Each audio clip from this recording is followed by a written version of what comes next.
lights are off and away they go. Extremely loose. He's managed to hold on and he missed the complete. He's crazy stuff. Side Freitas is on the grass on the infield before. He slides through. He tags Richard Eck.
When you begin listing countries with motorsports heritage, you might think of places like Italy, the United States, Brazil, Germany, or even France.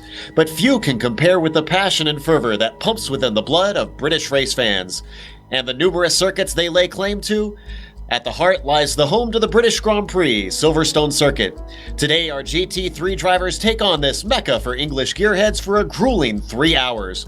We'll find out who can lift the trophy at the end of it as we get ready to watch round 2 of the iRacing Blancpain Endurance Series, and you'll see it all live on the Global Sim Racing channel. Hi, I'm Joe Peak, and with me in the booth today is Bill Soup Zahn. Also with us is our resident strategy expert, Sean Ambrose. Behind the scenes is our director, Amjad Yaman, and he's using cameras provided by Dougie Beard. Sean, this is a very different Silverstone than the one F1 held its very first race on. Tell us about the track. Joe would love to. It's the Battle of the Shire. Yes, Silverstone here located in Northamptonshire on one part, another part of it in Buckinghamshire. So we have a little battle here today of competing shires, sir, in the United Kingdom. We've traveled all the way across the pond, dipped the boat in the water, took the trip across, and we are here for 3 hours of simulated racing here in the GT3s and 3.194 miles around here. 17 turns, that's 5.14 kilometers. It is a 3-hour race today with lots in store, lots of challenging turns, some high-speed opportunities. You will be on the throttle and you'll be getting on the brakes quite a bit. Let's take a ride around though here in the GSRC track guide.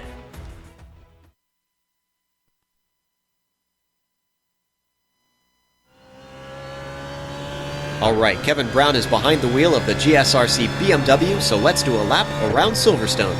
We're coming up to the first corner of Copse, and though it's a quick apex, there's plenty of runoff, so the worst you have to worry about when overshooting is an incident point. However, watch out for that AstroTurf lest you spin yourself with too much power. Now we head into the Maggots-Beckett sequence. Each corner is going to get a little tighter and a little longer, but the important thing is setting up the car so that you can accelerate as soon as you can out of Beckett's. Chapel is just a flat-out kink that dumps us onto the Hanger Straight. Here, cars will be using the draft to try and set up a pass into Stowe. That in itself will be tricky since it's a long, fast corner with understeer galore.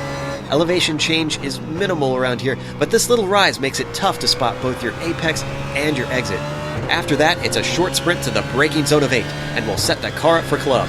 Here's another corner where the exit is way more important than the entry. Being able to have your foot down all the way around the corner will leave you much less vulnerable down this next stretch leading into the Abbey chicane. You can use the paved runoff, just don't forget that it runs out eventually. Let your car drift to the right as we follow the racing line. There's not really much to Abbey in its chicane form other than the fact that it opens up in the latter half. So get your car settled so that you can get on the right pedal.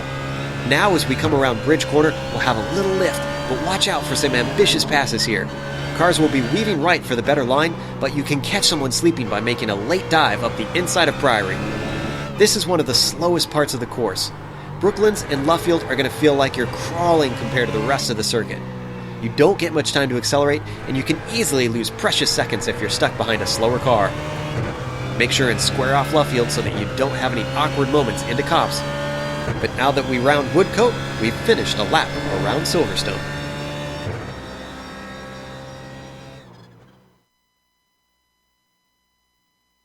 Kevin Brown gives us a nice run around the track to see what it's like wheeling it around this historic place. And Bill, this is the second round, and we've got some points to go over. Is lots at stake for these drivers. Absolutely. Now, understanding these stats, it's kind of half math, half magic, but I think I'm getting a handle on it, and by next broadcast, I should be more Einstein than I am Houdini. But for right now, let's go ahead and take a look at this. Now, on the top, it's Enix Racing Red. They've only raced twice, but they've made it count both times, including a win. Now, just 5 points back is VRS Coanda, that's Coanda Simsport. This team has been really busy. They've raced every possible time, and they've won once, but actually they've won twice. But because of weak strength of field, they're still 5 points back. Now, Enix Racing Blue has only 2 drivers. They've started twice, poles both times, but no wins yet. Pure Racing Team Red sits in 4th. 4 starts and a pair of top 10. Finally, it's Pure Racing Team Blue. Again, 4 starts with Red sibling, but the guys have a win. Again, strength of field is the reason why they're sitting in 5th. Now, moving to the team on the bubble, and remember, 25 spots are guaranteed, but the cut line could move down maybe as far as 28.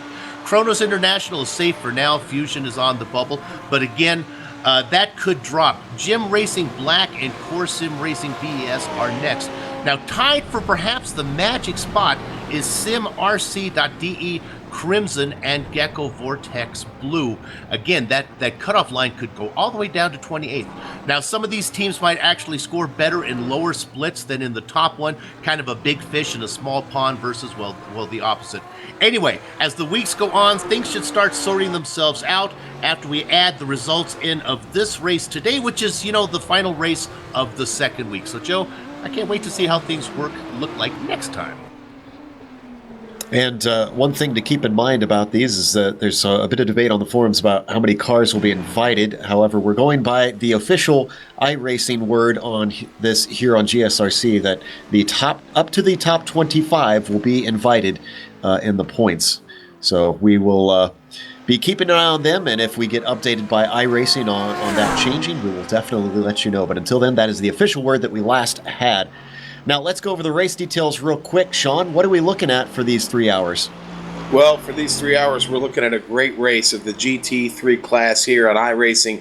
That's the Audi R8, the BMW Z4, the Ford GT, the McLaren MP412C, and the Mercedes AMG Joe. And yes, we're going to do this for 3 hours today and look for an exciting race here ahead of you. Now, these teams are comprised of at least 2 drivers. This is a team event, and, you can't solo it, so without penalty.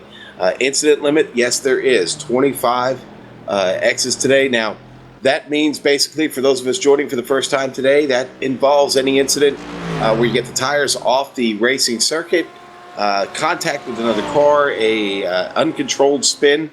What is an uncontrolled spin? That's the car making it all the way around and not really saving it. So you're going to have to be careful. There are a lot of opportunities to rack those up here today, and I think that will be a challenge for some teams. Maybe, Joe, the start of this race is going to be really tough. You're going to have to watch that incident limit. This is a deep field. The best racing, basically on the iRacing planet, the best talent on the iRacing planet is here. So maybe we don't have to worry about that. But again, this is one of those tracks where you might rack them up quick if you're not careful. Certainly, there's a lot of places where you're pushing it that are very fast and it's easy to go off. However, we now have qualifying over, so let's go through the grid. VRS Coanda Simsport number 81 is going to start on the pole for round 2 here on Sunday. Pure Racing Team Red will be the outside of row 1, with Iberica Racing Interactive starting in 3rd. TTLR Red will start the race in 4th, followed by Element Motorsports in 5th. Core Sim Racing BES will start in 6th position, followed by Apex Racing Simulators in 7th. GTROS SST Orange in 8th, Apex Racing TV in 9th, and rounded out the top 10, Bill, it's Pure Racing Team Black. 11th is Vendaval Sim Racing, that's the white team. Gecko Vortex Sim Racing Green is going to be outside them on row 6. Row 7 is going to be up Radical Online Pirates. and Jim Racing Yellow.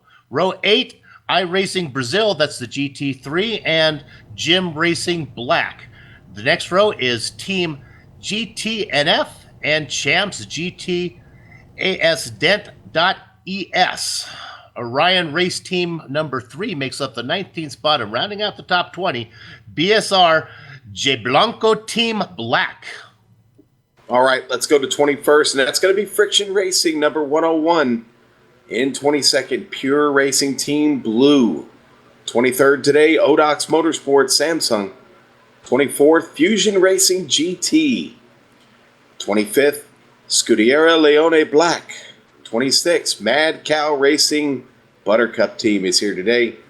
27th, Dream Factory. 28th, Team GT BES. And 29th, going to be Triton Racing. And 30th, Shania Michimi Sim Racing. And 31st, it'll be Iberica Racing Custom Cockpits, followed by P&D Racing in 32nd. 33rd is Aerologitech G, number 726. Thrustmaster Movano White will start in 34th, followed by Glacier Racing BES3 in 35th. 36 is Gecko Vortex Blue, followed by SimRC.de Crimson. Remember, they were mentioned in the pre-show. Team Husaria will be starting in 38th, followed by SRB Racing A in 39th. And in 40th, Bill, we've got ERA MPMS number 725. Yeah, that needs a little PR firm to get a better name for that last one as the cars begin to roll for the pace lap. 41st, Pure Racing Team Green. Outside of them, Black Star Racing Gemini. I like that one. Black Star Racing Gemini. Next row, Team RSO BGT Jim Racing. That's the gray team. Friction Racing, car number 911. Odax Motorsports Samsung in car number 76, going to start in the 46th position. 47th is VEC Blancpain Racing Team. Outside of them, 48th, I like this one, Atomic Motorsports number 2. Curb Surfers, we know them very well in the 49th spot. Rounding out the 50, now let's go ahead and finish this up, is R4 Motorsports, and then 51 and 52 is Vendaval Sim Racing, and the last car on the grid, Extreme Motorsports. And I'll tell you what, if you were paying attention to the split times there on the qualifying graphic, you may have noticed that things are a little bit tight. In fact, so tight that from 1st to 38th of a 52-car field are within 1 second, and that's around a minute 45, minute 46 lap. So this is not exactly a short lap, even in these cars. So, Sean, I think they've brought out the best and the brightest today for the broadcast. I certainly think they have, and I'll tell you what, when they open it up and throw the green down, the trip through Cops is going to be something to watch. You're going to see side-by-side racing through there. Who's going to relent? Who's going to get pushed all the way out to the left? And then you have to get to, arguably one of the more challenging sections of the circuit when you go through Maggots and Beckett's there at speed here on this first lap. A few of these cars are going to be trying to really search for heat in the tires. I expect it to be a wild ride on this first lap. Well, the good news is it's not going to be quite as chaotic as Monza, we hope, because they don't have that chicane like Monza has as the first corner. It's a nice wide open Cops for their first turn where they can kind of take to the runoff if they need. It will narrow down, Bill, into the Maggots-Beckett sequence, though. That'll be tough, but at least we're not looking at a chicane right off the bat here. So, and compared to what we saw, you know what? I think we're in an advantage because this is the last race of the week. These guys they know what's going on. They've seen what's been happening. Well, it's certainly going to be a tight fight up at the top. We've got Mitchell de Jong on the pole for VROS Coanda, but beside him will be Patrick Pitchler for Pure Racing Red. And those are two big names, two very fast drivers on the front row. I'm excited to see how that plays out, especially if Patrick gets himself a good run on the go with the green. As they come around Brooklands, just Luffield to go, then Woodcote, and we go racing for 3 hours here in round 2 of the Blancpain Endurance Series. Pace car is going to get ready to peel off after this long 180-degree bend. There he goes. Mitchell has control of the field. He's waiting. Now he goes right on the green. Gets a great jump over Pitchler. In fact, Pitchler is under threat from Nestor Garcia behind him. Garcia, however, decides to slot in line. He knows this is a long race. First side-by-side is for fourth. Look at, oh my goodness, we have a car flying across the track. 1, 2, 3 cars. Yeah, it was Oh my goodness. I think that might have started with Alessandro Bacaglia in the P&D racing machine. Several cars involved in that. I'm trying to get it out. Yeah. Well, we'll get back to it in a second. We'll try to get a replay and get a look at who was involved in that. But from what I'm seeing through the Maggots-Beckett sequence, most everybody's single file, a few side by side. Down here for 18th, Mikko Melkila, currently beside the car of Jonas Wallmeyer. People trying to sort themselves out now as they come up to club. Battle for second up at the front, down into Vale. Guys are getting a little bit anxious to try to find themselves position, and it looks like Pitchler lost the spot to Garcia Jr.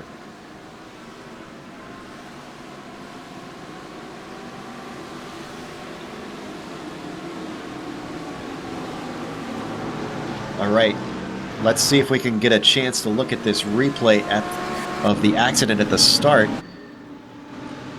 And Joe, I think it really kind of started with Kresmir Prasnicki, Krishinya, Michimi Sim Racing Yellow.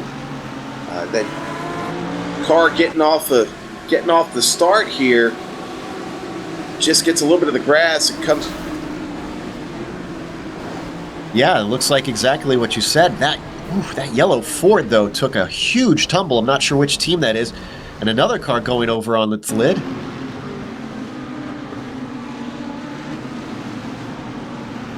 Watch it one more time from up in the chopper. Huge melee there at the back of the field. Yeah. It's a lot of cars didn't slow down, Sean, when it happened, they just kept coming. Looks like our view is a little bit blocked by the buildings. If we can get there. an in car from the car number 19, I think you get a great view of this one. So I start stepping out of line here, and now we're going to look at it from above. It's all going to happen in front of Michael here, in front of Michael's. Looks like we're going to watch it from on board Michael's view. Number 19, as you mentioned. He'll see the whole thing, and he's way in the back, so he has time to slow down. Whoa! Wow! Credit Quite a view from him, huh? R Motorsports.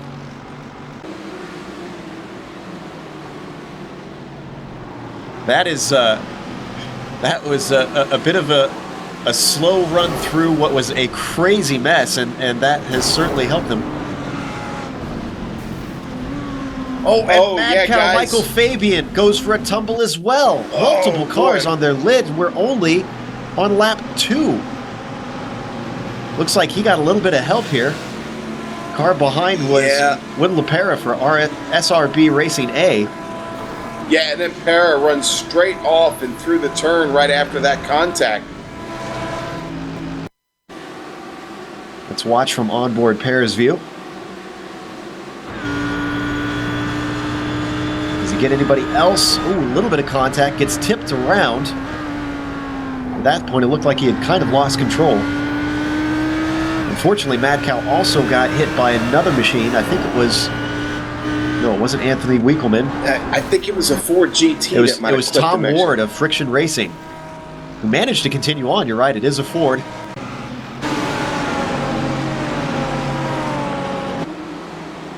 Looks like they're going to have to come in for some repairs. I was seeing in the spectator chat, Sean, there's a lot of people saying this is their last chance because they had some bad races, and I'm afraid that last chance is slipped away. We got cars off again here. Adam Seablack is out for Team Hustaria. That was in Cops. Yeah, he got into it with Black Star Racing Gemini, Mikko Didimikia. Well, we hoped for a cleaner start, but unfortunately it doesn't seem to be coming to fruition. Just a little bit of a tip. Tries to hold on to it. Car takes evasive action to get around him. And Adam, thankfully, didn't seem to hit the inside wall. Meanwhile, we're back up at the front. Here we can see Nestor still holding on to that second place. since he took it on lap 1, has been holding off Patrick Pitchler and also not letting Mitchell Young get too far away. Pitchler, in the meantime, seems to be a little bit under threat from Josh Rogers from TTLR Red.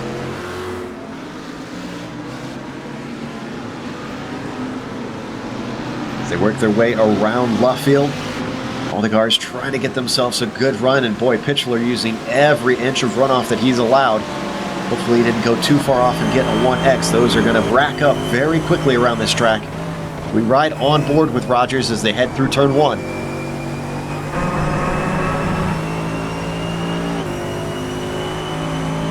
46 cars out on the track right now. We've lost 6 of them.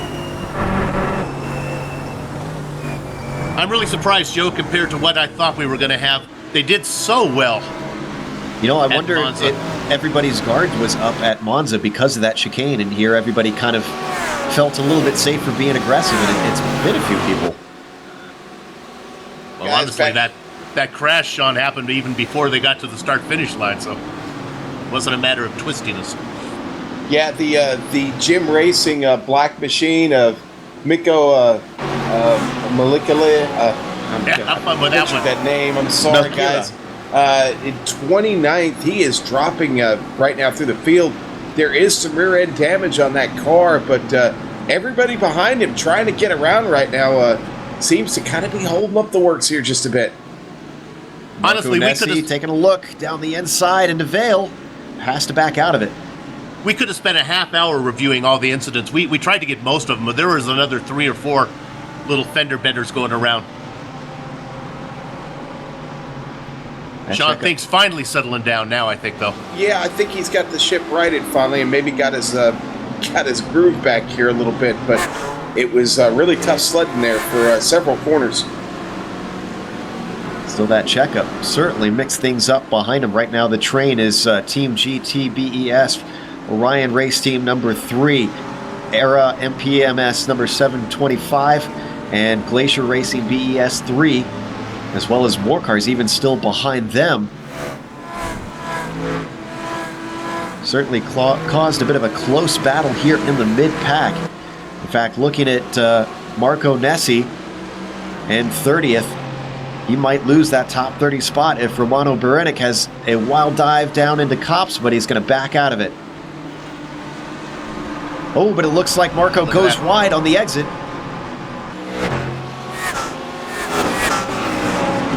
Still nothing doing. That paved runoff allowing him to really keep the momentum up.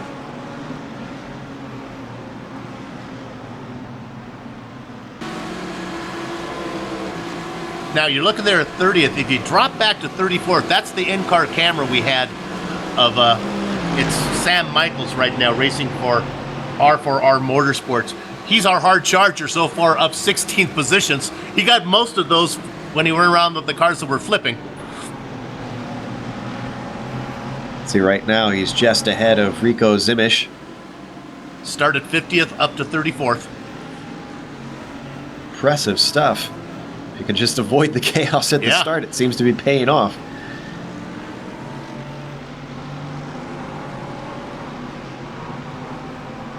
You know, I'm rather surprised, Sean, that we're seeing a bit of a train forming behind third position. Patrick Pitchler still has the car of Josh Rogers very close, but hasn't been able to make an attempt yet. A little bit of a gap back to John Piesnick, who we're familiar with here on GSRC, but otherwise it's staying fairly close here. Yeah, it is, Joe, and you know what? It's still early days here. I think right now you're still trying to get settled and get your rhythm going here. But you know, there's a lot at stake here. We've seen it already here in the first couple of laps. Car number 99 just got punted. That was Damian McPhee coming into Priory. We were warned of this, that there might be a little bit of argy-bargy into this corner since there's alternate lines. Let's look at the replay here. This is just a boot. I think that qualifies there, so that's heavy damage on that car.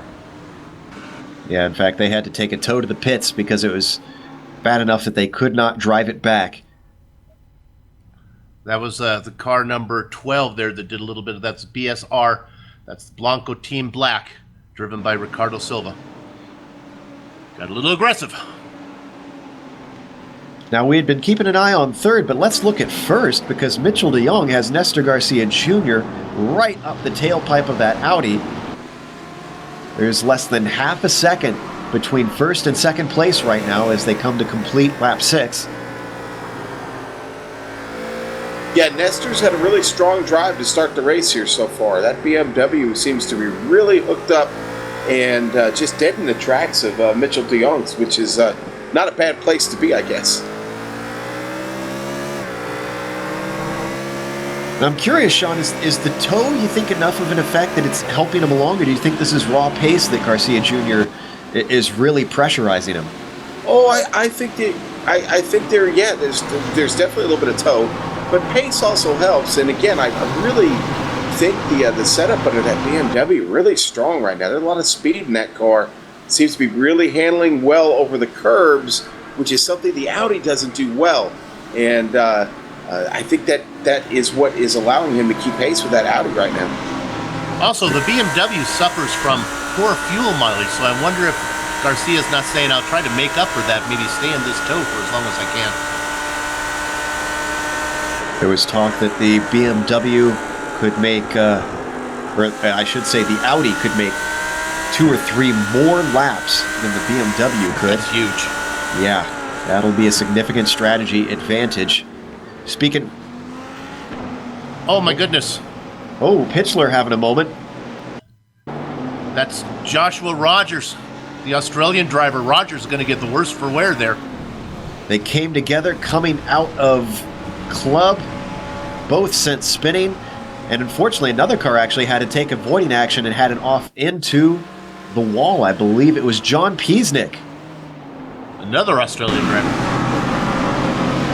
Took a hard swipe into the tire barriers. He did, and Piesnik had been running really, really well on that GT40, and that sends him back down the field. He was making really, really good time, and that is going to hurt. I don't see any significant damage on the car, maybe a little bit of damage on the right fender, but I think he's going to be okay.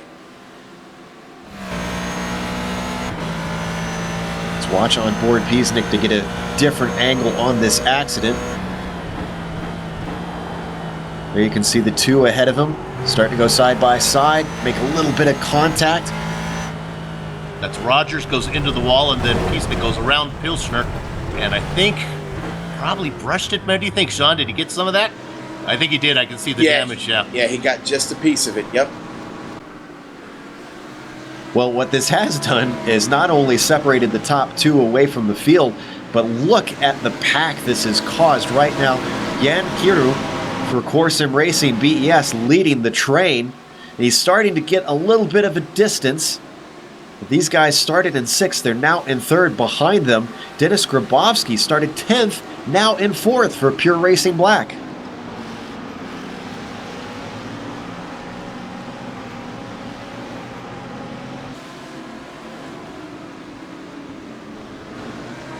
Nobody able to take advantage down into Vale, one of the good places to try and overtake around this circuit.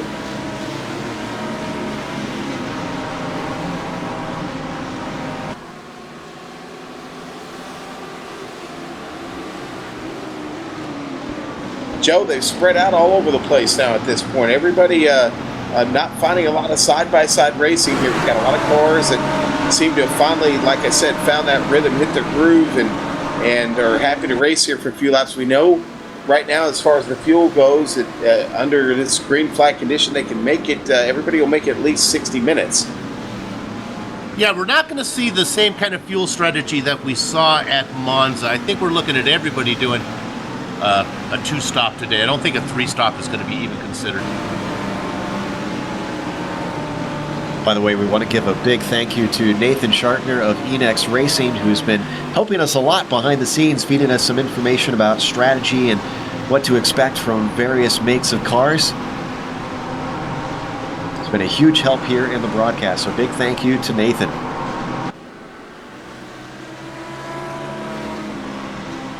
Tell you what, that gap is going to play, I think, a significant role in how this race is going to unfold, because it's 5.5 seconds between second and third now, and we're less than 15 minutes into this race. We were looking there for a second at that battle for 11th. Our director had it on there between Beber and Joshua Rogers. Remember, and we have a spin now. Oh, I'm sorry. It looks like actually, Alvaro it was a Romero. slide by Matthew Catillo. Okay, was it Alvaro Romero? I saw Catillo have a little trouble getting through the turn there too. It was coming, whoa, up into club. Look at that drift, and he holds it. Hashtag drift confirmed. That was nice. Yes, he nailed it. And drivers say you can't drive these things on the limit in iRacing. That was some beautiful control from SST Orange. Looked like Jeremy Clarkson behind the wheel there. just melting the tires down. Yeah, that's the downside, Sean, is unfortunately that's not going to help their pace, I think. It's going to make him angry for a few minutes anyway. They're going to have to be a little easier here in the next few complexes of turns. Yeah, well, Romero's doing his best to try to catch up to Juan Lopez for Vandeval Sim Racing White, running in 9th position. If he can get up there, then he turns that train that's about 7 cars long into a train that's about 20 cars long. The front two have checked out, but there's a great battle from third all the way back. It's 5.5 seconds from Garcia back to third place for Core Sim Racing. Let's go to Bruno De Carmo, currently sitting in 6th. He's closed up to the back of John Piesnik, who, remember, had a little bit of a swipe at the tire barrier coming into Vale when he was trying to avoid an accident. You read my mind. Bruno De Carmo off to a great start here, up 9 spots already for iRacing Brazil, the GT3 class, and he's got quite a run going, and yes, Piesnik falling into his grasp right now. And those 9 spots are legitimate, Sean. Those aren't from attrition. He was ahead of the melee. Those are spots he's picked up on the track. It was incredibly impressive when we see drivers at the sharp end of the field make up lots of positions. That means you have got quite a bit of a pace advantage in the race. Now, whether that's through strategy or through just raw lapping speed, sometimes it can be hard to tell. Either way, it still shows that you found something the others haven't, and that's not easy to do in what is a slew of top drivers attempting to get into the official Blancpain Pro Series. Whoa, getting very close, Bruno is, to John Piesnik down into Brooklands. Well, that's how he's picked up those spots. He's been aggressive, but he's been good. He hadn't pushed anybody out of the way, but he's certainly making his presence known. We ride on board with Piesnik looking off the back of that Ford. Still just hounding him. De Carmo taking a look, but has nothing doing into Copse. Gets himself a good exit, but I don't think it's going to be a long enough straight before the Maggots-Beckett sequence.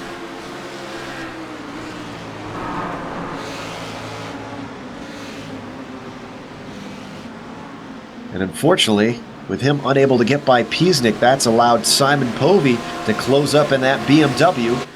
And this is really where Simon appreciates being close up to that Audi, knowing that the straight line speed of that BMW is not as strong, using the draft, but still can't get on top of that yellow machine.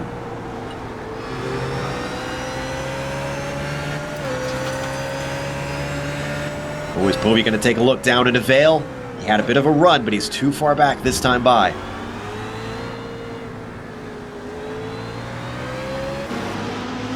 Joe, we got a really good battle heating up back here for 13th place. Jim Racing Yellow, Sergi Lorenz under attack from Ricardo Ferreira in the Radical Online Pirate BMW. Let's see what Ricardo can do down into Abbey. Heavy braking, not close enough to make an attempt. Tries to get himself a run out around the very quick bridge, which unfortunately is not raced now. Oh, and a pass right behind them. Yeah, that's Pilsner, and they're coming back. That's Martinez. Pitchler overshoots Priory and loses the spot he has for a few seconds. So it looks like Pitchler's going to have to settle for 16th still. Yeah, this battle that Sean found, it really is from 11th. They've been trying to sort themselves out, determining who's fastest and who's not. Martinez getting really, really screwed. Almost got her off of the grass there. And of course, longtime race fans will recognize this older layout of Silverstone Circuit, but if you're a little bit of a newer race fan within the last 6 years, you're probably wondering why they're turning the ways that they are. Well, this is an old version of the track. iRacing has scanned the newer version, but they have not quite built it yet. They should have it out #soon. Yeah. Now go ahead, Sean. I was just going to say #next patch. This train we're looking at, remember I talked about the driver running in 10th, Alvaro Ramiro. I thought he was going to bring these guys along up to that train that's from 3rd back to 9th. That didn't happen. Rogers wasn't able to hang with him in 11th. Romero has left them behind. Romero's getting real close back onto Lopez, so that's a driver we want to keep an eye on. Currently running in 10th for G-Tross SST Orange. He's left the guys behind that were following him, and now he's getting into this new group. I'm still on this battle between Ricardo Ferreira and Sergio Lorenz. Ricardo is... I think he's running out of patience, guys. He's been pushing the issue. We'll see. Swings it out way wide into Priory. Gets a beautiful run. This is going to be a great opportunity into Brooklands, but doesn't quite take it. I've seen a number of drivers sneak passes into that slow left-hander over the years, but it's tough. And if you're given a little bit of room, you can make it work. Well, Sean, I think you have two trains going on. I think you have different attitudes in that second train. The front train, everyone's kind of happy where they are. They're running behind 3rd place, everything going good.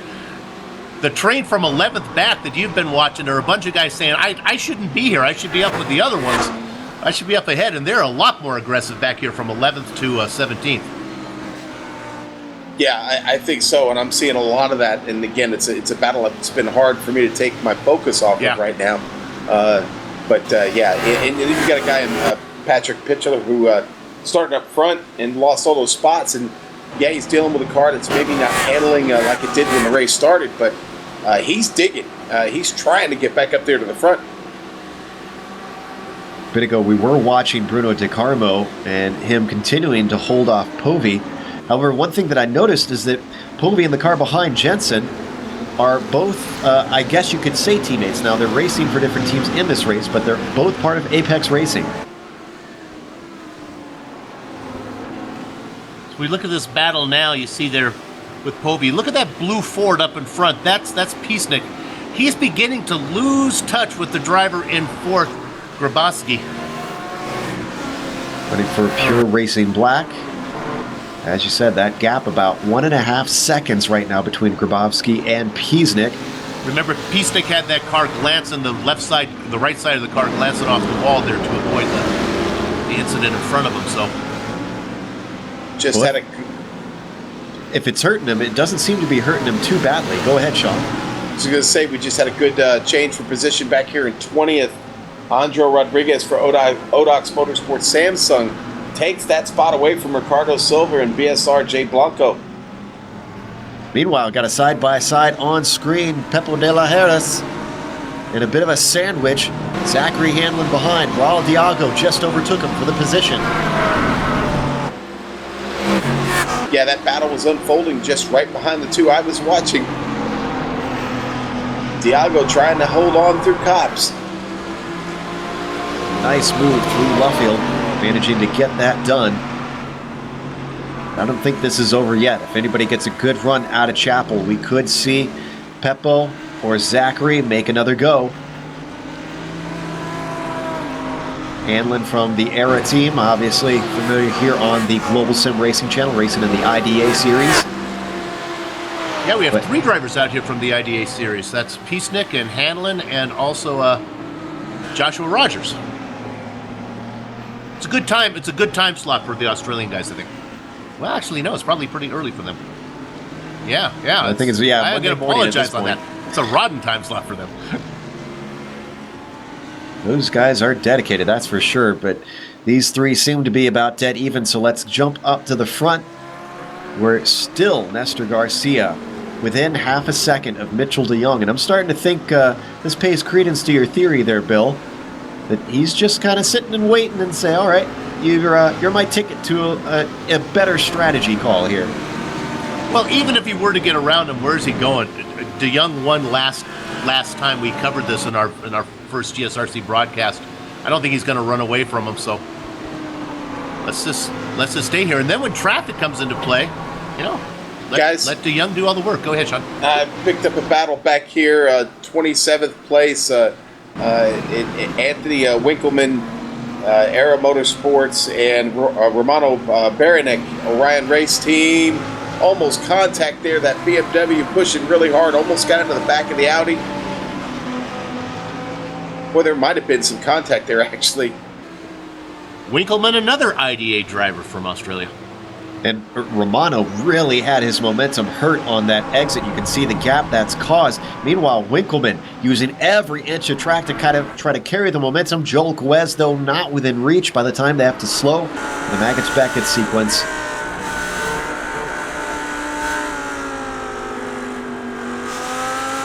Everybody setting up for that final corner and letting the cars stretch their legs out. We've got 2 Audis and a BMW all together here. Winkleman stepping into the inside there.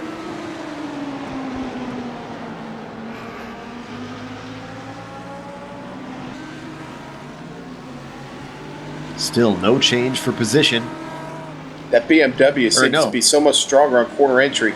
Excuse me, Winkleman managing to take the spot away from Guez. Looked away for 1 second and lost track of things. So move Winkleman up into 27th now. Wondering if the BMW of Baranek can do anything here. Down into Abbey, try to give himself a good run, knowing how strong that Bimmer is coming through the slower corners.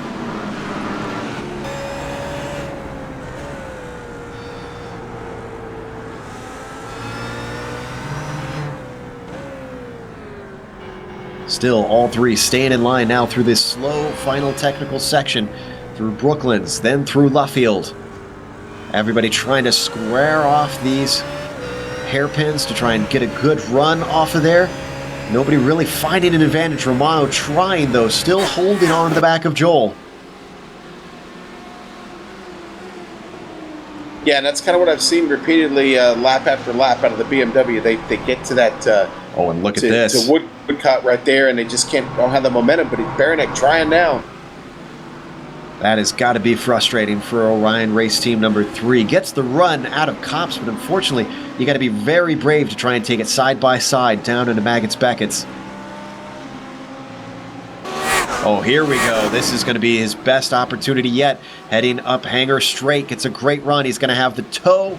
He's not quite closing in, though. Romano's going to run out of time one more time. He still sticks his nose in anyways. He's given room. And it looks like Joel's going to back out of it. Maybe try for the over-under? No. 2 positions in 2 laps for Gecko Blue.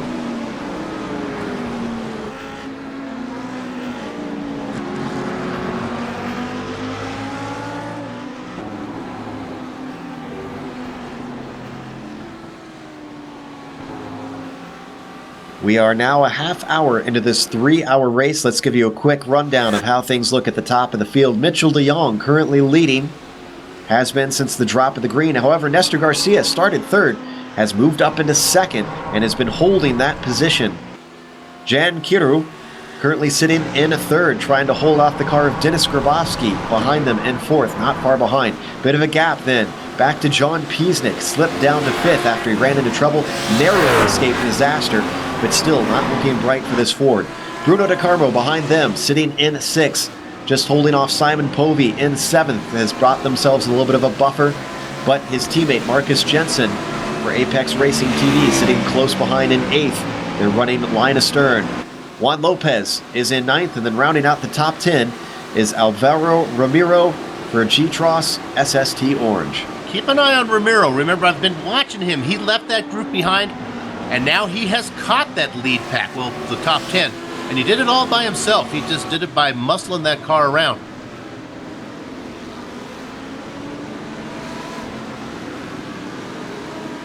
Qualified 8th, running 10th, so he's lost a couple positions. He has the speed, must have been caught up somewhere, had some issues. He's made up for that now. It's got about 4 seconds back to that battle that Sean was looking at.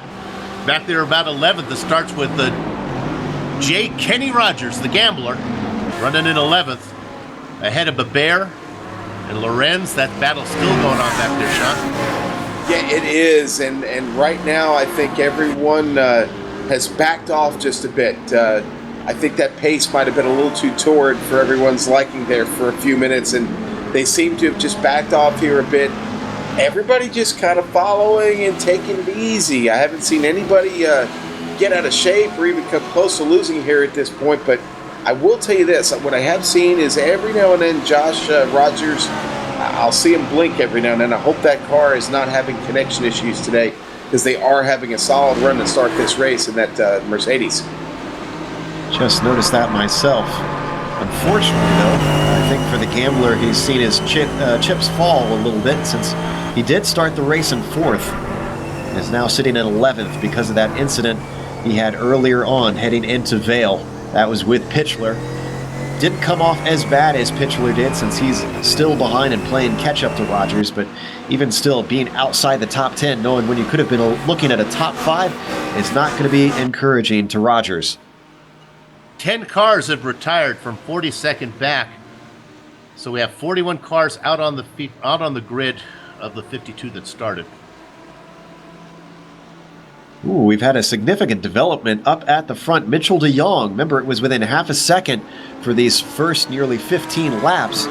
Well, Nestor Garcia has dropped back to about a second and a half. I'm not sure if there was a mistake made or if Mitchell has started to turn it on. And we've seen that in the last race, Bill, that Mitchell just seems to have the ability to say, all right, now's when I go. This is exactly what we saw last time. He just hangs around to maybe the last quarter of the stint and then says, okay, I know I've hit my number, and then he goes. This is exactly the same game plan we saw in the first race. Impressive. To have that kind of control of the car just start to pull away from even the top runners in this series, it just amazes me.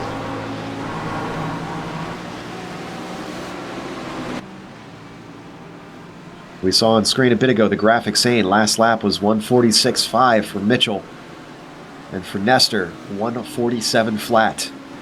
Half a second faster, just stunning. And his teammates are going to like it. He has Philip Stam and David Williams. We saw Williams was his only teammate last time in round 1. We'll see if that's the way it works out this time, or if they're going to bring in 3 drivers today. Nestor's working with Miguel Izquierdo. Good luck with that one later, Bill. I got it, man. You know, I'm still watching the battle for 5th. I don't know, it's an intense battle here right now, but I'm impressed with how well Piesnik recovered from that little incident he had and is holding on to 5th. But it's not without a little bit of pressure, because Bruno De Carmo is right in his mirror and has continued to stay there for many laps now. And I got to be honest, that Audi is hooked up, and it's nice to see Brazil up the board today, being represented really, really well by Bruno. Now we're used to seeing this with Piesnik, though, both being able to recover and as well withstanding pressure from cars behind.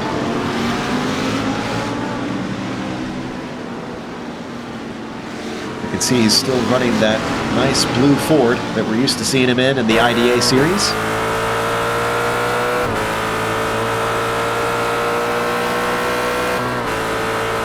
You know what? Mercedes is really struggling out here. Is there can't find a Mercedes in the top 10. It is a nice mix, though, although it looks like Audis and BMWs are the favored car at the top of this race. It is the Audis and BMWs, except for the lone Ford that Piesnik is driving. First Mercedes is back in 11th position. The sad thing is, at least sad to me, is that we don't have any McLarens left. We had one in the race, and they have retired. Yeah, and he started at the back of it, and unfortunately, things didn't work out well if you were at the very back of the field there at the start of the race. That'll make my wife happy. She thinks that McLaren has an evil smirk. She just doesn't like it. It's just honey, trying to look mean and aggressive. That's yeah, all. honey, they're gone. No, she thinks it's not. It's just she thinks it knows something that no one else knows. So it's gone, honey. Don't worry about the McLaren. Tell her it does know something that some of us embrace that evil grin. Come to the dark side, as they say. Yes, we have cookies. I miss not seeing that McLaren out here. You know, Joe, we talked about De Jong maybe pulling away from Garcia. It might be a little bit of both. Garcia now, the gap between Garcia back to third place to James Kiru is down to, about just over 5 seconds. It was almost 6 seconds a while ago. Interesting that they pulled away because it was staying steady at 5.5 seconds for most of the start of this race. So they found a little bit of pace, or maybe Jan had a mistake somewhere, but they've reeled him back in. Yeah, I was impressed with what was happening in third. I said, whatever De Jong is doing, third place has the same pace. But then it started to get away. But now it's coming back since De Jong has gapped himself. Garcia's kind of in no man's land right now. What's really interesting is that this field is very much spreading out. It seems like everybody's kind of slotting into where their pace is going to put them, and we're not seeing people close in, or if they're close to anybody, it's just staying steadily at about half a second. Nobody's much closer than that to each other. Now, De Jong is a California driver. I didn't realize that until I did a little research today. So, of course, we covered the World Cup and California struggle. We got to get Mitchell out there. Help out my club. Come on. Well, he's got a real-world motorsports career going on, so I think he's kept busy, both with sim racing at the top level, with Pro Series, and driving in the real world. And as we saw last race, and as we're seeing now in this race, he's showing why he deserves those real-world drives. Just incredible skill.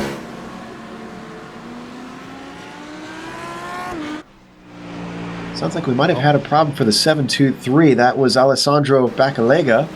Yeah, he had a nice little pirouette through the grass. Whoa, we had quite a moment. Looks like he was involved with Johan Anderson. Yeah, it was quite a moment, Joe. And that touch sent him into Rizo Zimic, both of them able to continue on. Okay. They pay us, Sean, to give our opinions. I'm not sure where Johan was going there. Yeah, all three of those cars got hooked up together and all fighting for the same piece of real estate there, and it just wasn't there. Watch this replay here. Koen Klopman is going to come up. I'd love to get an onboard of this. Woo-hoo-hoo.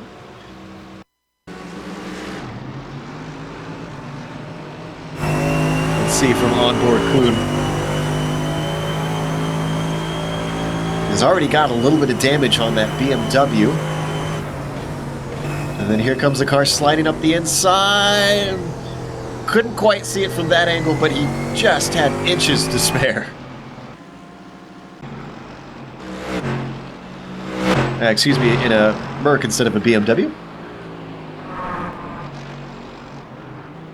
Yeah, the number 84 has come in. I thought he was, I'm not sure if this was a scheduled pit stop. He was involved in that incident. This seems very early, honestly. Yeah. I thought he came away the best of it because he got the car straightened out, but I think he just, he we saw stopped. some smoke, but I think that's just a glitch from iRacing.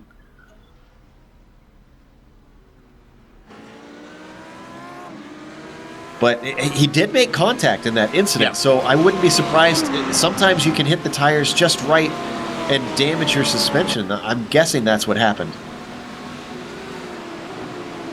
Otherwise, if the car was driving fine, I would expect they'd just stay out.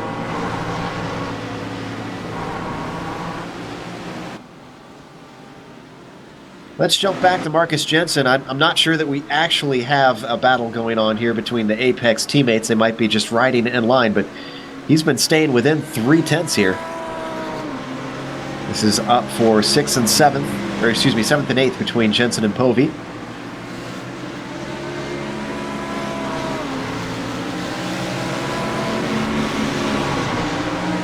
since we haven't really seen any aggressive attacks, I think this is flying in formation. I'm going to take a guess here. But what has happened is Jensen has left Juan Lopez in 9th and Alvaro Romero in 10th behind, so that train split off a bit there. Back to just 4 cars now. Here we're riding on board the tail of it. Just ahead of his teammate Povey, you can see you've got Piesnik in 5th, and in 6th, Bruno De Carmo still trying to hound a mistake out of the Australian, but no luck so far.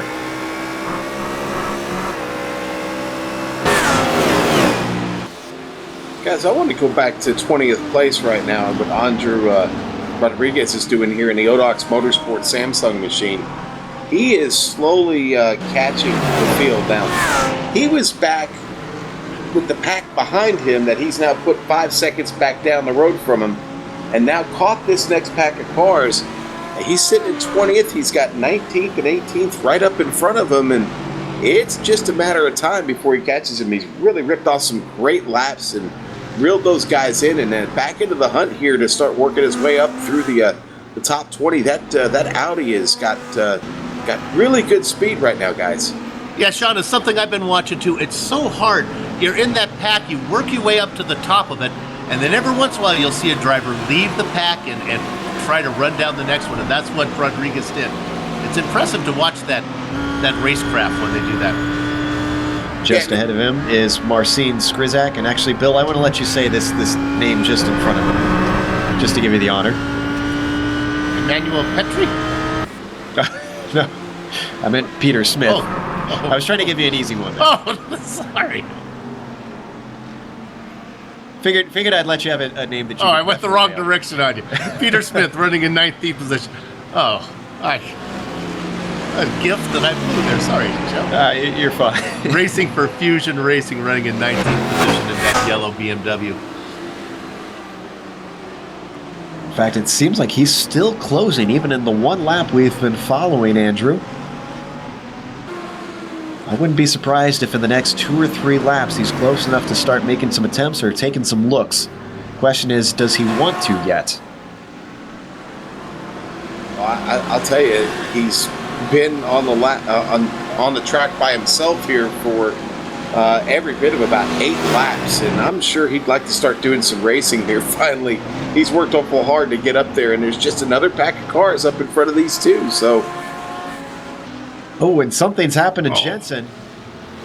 Yeah, Jensen loses it actually right there in Prairie. Sean, I think he was worried about getting into the back of Simon Povey for Apex Racing, and I think he just lifted. It almost felt like a lift throttle oversteer type thing. It was a chain reaction. I think we saw it on the replay. Matthew Catila was being lapped by our leaders. Yep. Ooh. Boy, I'll tell you what, when he got back going again, that was awful close. Josh Rogers almost wiped him out. It was a checkup, and unfortunately with Jensen at the tail of the train, he got the worst of it. And yeah, you're right. Wow. Guys Josh really Rogers taking evasive action. And I've been watching Catila. He's been doing a great job of getting out of the way of the leaders. He's running in 38th position. It was just a bad Let's go to third. behind. Dennis Grabowski moves himself onto the podium. Jan Kudru has to give it up into club. Let's get a replay. It all started coming out of Chapel, and Grabowski in that Audi gets the run on the Bimmer.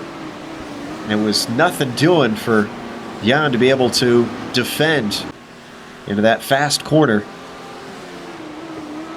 Now that might be a good thing, because we talked about that gap from Garcia back to 3rd place, and it had gone up a little bit. Now it's back down to 3 seconds again. So, no, excuse me, that's my timing. Now my timing and scoring is right. 6.3. That's what I was watching. That Kiuru was losing touch with 3rd place. Wonder if maybe that's what incentivized Dennis to I think have so. a go at him. And the gap between 1st and 2nd is now 4 seconds. De Jong Garcia Jr., it is stretching. And Joe, that's one of the only passes that have been made from those guys in the top 10. They've just been running in file. going to be a lot harder to make a pass when you get to that level of talent. When it does happen, it makes you sit up and take notice.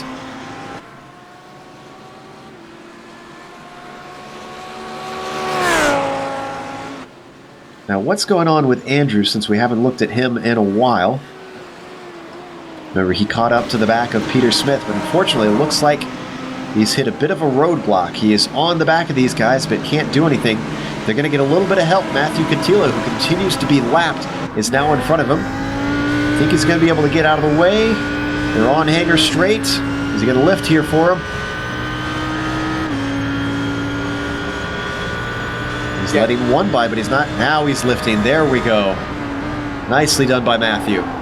Yeah, and I was just about to comment about Matthew. He's done a good job of that as everybody's gotten by him here on the last couple laps. He's done exactly that, lifted and gotten out of the way when he needed to. But this battle back here by Rodriguez is, yeah, I think maybe it's tailed off just a bit. At this point, he's caught them, and maybe by the three of them working together a little bit, they can get up to that next group in front of him. But got to be honest, the pit window will be opening soon, guys. It's hard to believe, but we've already taken down over 45 minutes of this race. And, oh, just up in front of them, had a car off. That was... Sorry, guys. Look, Emmanuel Petrie. Petrie off in the Gecko Vortex Sim Racing Green Machine. The tank slapper, boys. We talked about him. Petrie gets passed by Peter Smith. Remember, that's the one I misidentified. And he took a hard lick on the tire barrier. Oh, actually, no, he missed the tire barrier. That was into concrete. Oh, and he brings it in the pits. And he's bringing it in.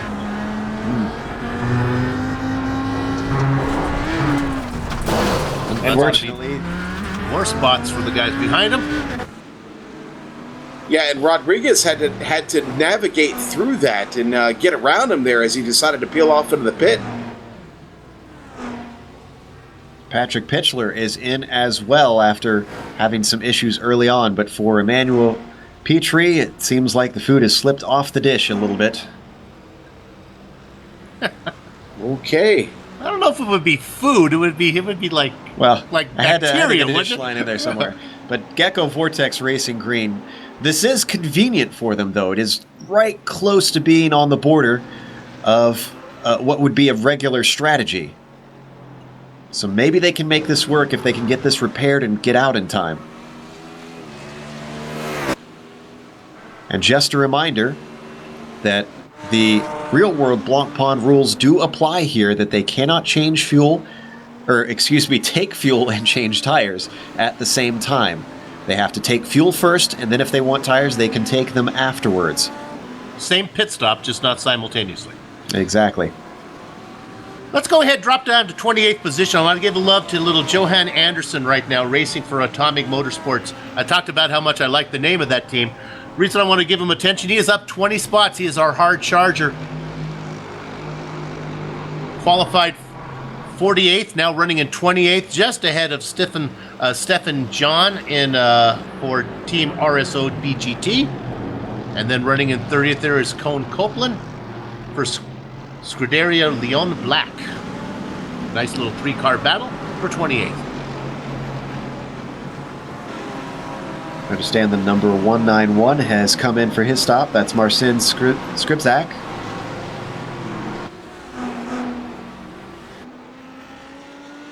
Feels a little early, Sean. You're our pit crew guy. I would think they'd want to go to the hour. I guess this works. Maybe this might be in the front end of it, huh? Well, honestly, they can go an hour. So I think maybe a little bit of this might have to do with tires. If you beat them up a lot, you just can't hang on to the car anymore, and your times are showing that to you. It may be best to go ahead and just bring it in and then leave yourself with a splash at the end. But if you're struggling, probably not a bad call to bring it in before you actually lose it and end your race. As we switch up to watch this battle between Piesnik and De Carmo that still continues since very early on in the race. The other thing I wonder, Sean, is since it's a bit different from Monza here, you do have the draft, but I think we're seeing a few drivers being held up by slower cars because they can't find a way around. I wonder if these are strategy calls to try and leapfrog people. Well, that's certainly a possibility too, Joe. Yeah, that's a good point. Rather than sit behind cars you're struggling getting around, go ahead and get in, get fresh, and get back out. Put yourself in a better position on track to just get out there, race, and pick up some speed, and then maybe get yourself in a better set of a better pack of cars that you can run with and start to pick up some positions in. Look a little bit farther back to 8th here. We'll watch the pit stop times here and see if they're long. I would expect with an hour stint. I can't imagine anybody trying to do it on 2 hours on one set of tires. So I think tires are going to be the choice every time in for everybody. We saw that last time at Monza where some guys did not do that because they had that shorter runs. They tried to do a couple stints on the same set. Tires definitely with a lot of sustained corners around this circuit making a difference. Here we see Rafael De Pelo, who would come in.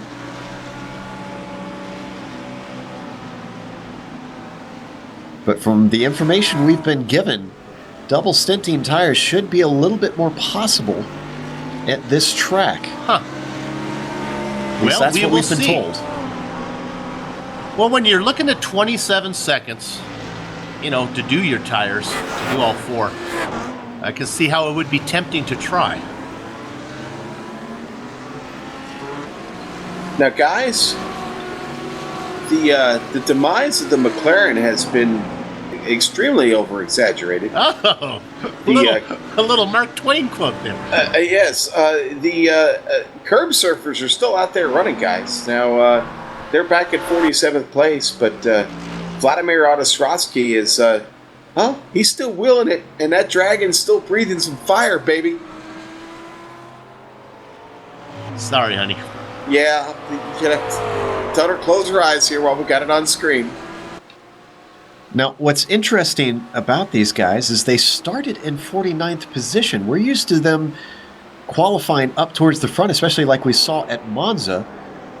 I wonder if maybe with this being a limited qualifying, only 2 laps, maybe there was a mistake. The first lap or the second lap they got wrong and they had to run conservative.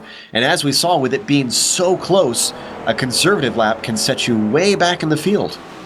Yeah, it can, Joe, and I got to be honest, I turned several laps in the McLaren, and most of the practice sessions I went in, I was the only McLaren, and it was tough to get close to those other guys. I just don't think it quite has enough straight lines, or enough length in straight line speed here, enough distance to really open up and take advantage of some good passing opportunities. It just doesn't seem to perform well in the more technical sections of this track, like when you get down to the Brooklyn section, even through Maggots and Beckett's, it's a bit of a sled through there. An update on the battle for 5th. Bruno De Carma has finally gotten by John Piesnik. It was about a lap and a half ago, so it was a little while ago. I'm not sure if we'd be able to get the replay or not, but it was heading up into Club. He got a run out of Chapel onto the Hangar Straight and just streaked his way by, and in fact, Piesnik did not fight it. He let him through on the inside. And De Carmo beginning to distance themselves from the Ford now. For all the hard work that our leader has put in and the VRS Coanda SimSport machine there, Mitchell de Jong, Nestor Garcia hasn't let him get too far away, guys. He's, 5.5 seconds, not an eternity indeed. Nestor done a good job of keeping the BMW facing in the right direction. And de Jong can't do the whole 3 hours, Sean. He is a super driver, but he's got to give it over to his teammates. So everything changes once the driver swaps happen. I suspect we're going to see similar to what we saw at Monza from the Coanda SimSport team. Starting out with De Jong, putting Williams in, and I expect De Jong to close out, acting as the anchor. Here we see Grabowski in 3rd. He's about 6 seconds back from Garcia Jr. in 2nd.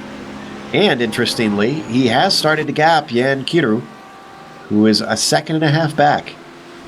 Now, guys, we did miss this pass for position, or I missed it, but DeCarmo does get around. John Piesnik is now up to 5th.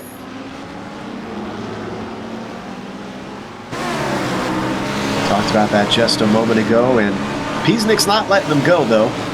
Still within about a second of Bruno.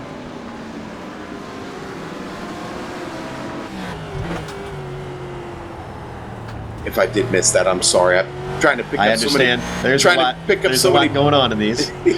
trying to pick up so I know. many things going on. You check your notes, and you have to read with one eye and listen with one ear. It's tough.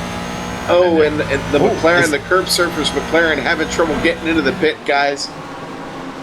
I'm afraid that's going to be an unsafe entry and probably an extra 15 seconds for him.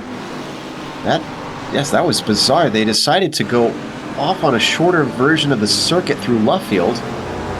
There you can see the tail end of it. They just kind of followed the road the rest of the way in. In fact, I'm pretty sure the area that they were on was the old chicane of Woodcote back from the 80s. And he actually didn't stop. I think he just That is through. Maybe getting out of the way, he saw a train of cars and just trying to take the way of least resistance. That could be when you're that many down. He just having a Sunday drive. I do know this about the McLaren. It does not make a good excavator, guys. So, All right, well, some other news. Zachary Hanlon for Aerologitech G has come in, and Andrew Call seems to have gotten in the car. So we've got a driver swap for the number 726 machine. Also joining them is Fusion Racing.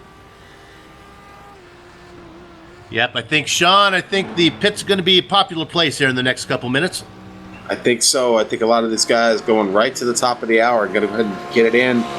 Either get that first swap in or at least get this car refreshed and back out on track. Your leaders have been out here for just over 32 laps.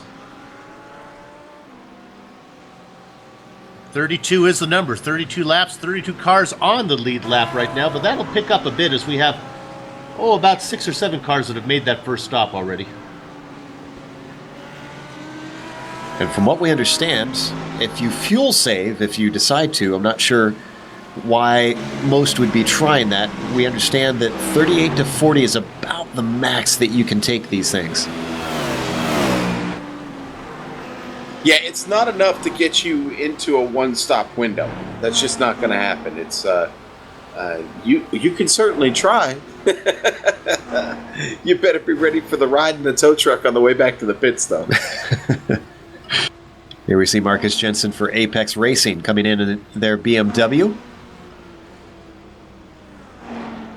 And they're going to have a driver swap, Pashala Scourges.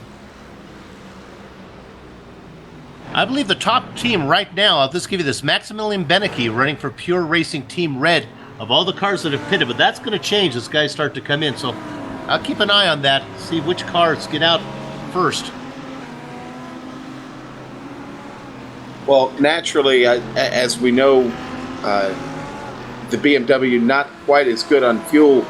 I would expect some of these top BMWs to be the first ones to come in, or follow somebody in front of them. Quick update, Champs GT has come in for their stop. David Martinez in the car. Here comes second place. And Grabowski's going to stay out, so he's going to inherit P2.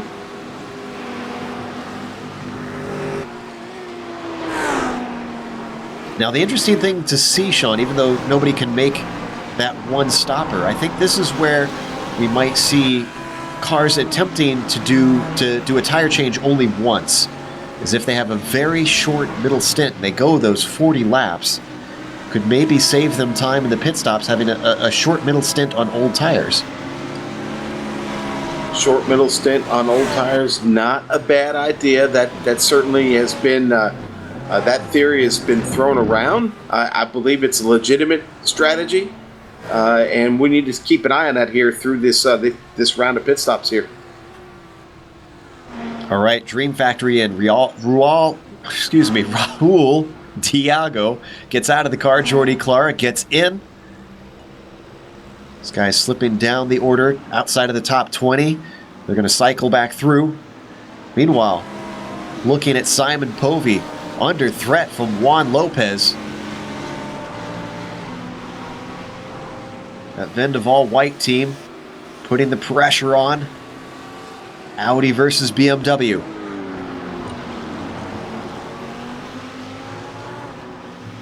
Okay, Nestor Garcia stays in the car. He did not turn it over to his teammate Miguel Esther Izquierdo, which I had practiced that name ready to make the call. So I'm not going to let that practice go to waste, but Garcia stays out. Going to double stint it.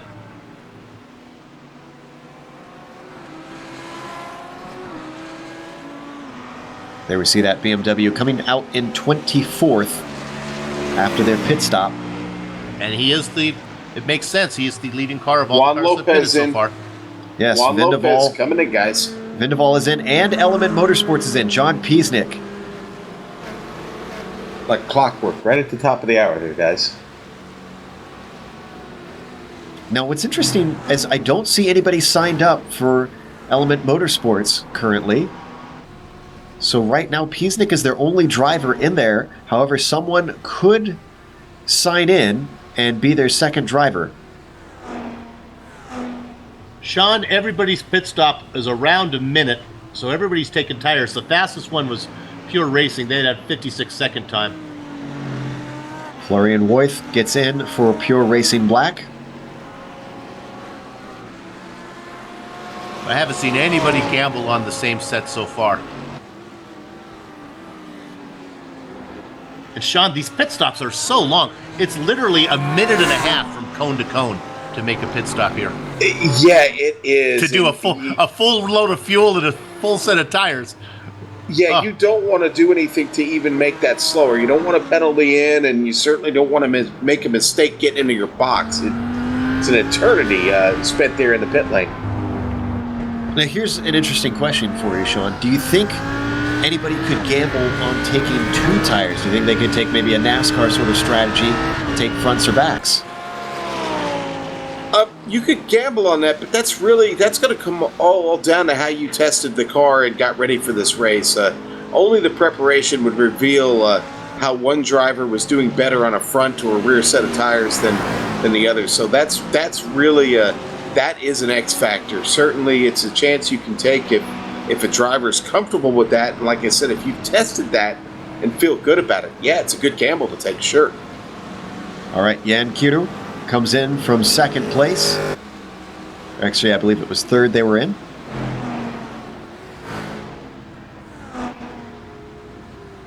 And with all the pitting going on, it's still going to be Iberica Racing. That car driven by Nestor Garcia. They're still the car out in front. They pitted from second, so it seems only fair they should be ahead of all these guys when they come into pit. And that, of course, is first of the cars that have pitted. Of all the cars that have pitted so far, currently running in, I guess, 20th position right now. Well, we still have a bunch of cars out here pushing it, Yeah, taking that strategy as deep as they can. Well, see, Sean, when we talked about the cars that came in with 50 minutes to go, I was thinking, well, now they have to do a 65-minute stint. Can they do that? Well, that's what these guys are doing right here. They're working on 65 minutes coming up. Yeah, including our leader, Mitchell DeJong, who's been up there the whole race. And you talk about saving fuel. I don't see how he could have been, to be honest with you. No.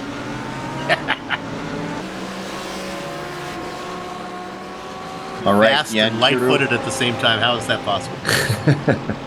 Jan Kiru has now come out, and Nestor Garcia has jumped them now that the stops have cycled through.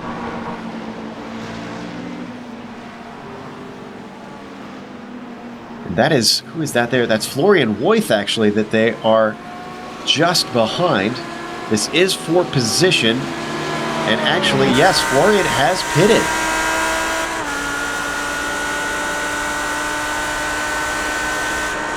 I'm not showing him as... Maybe my timing and scoring is incorrect. Yeah, that's Dennis Grabowski's teammate. So they have jumped them. Remember, they came in behind after... Or no, excuse me. They came in ahead.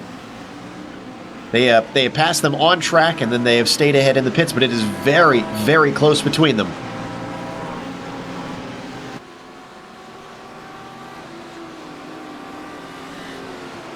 Okay, we've got a driver change in the Radical Online Pirate Machine.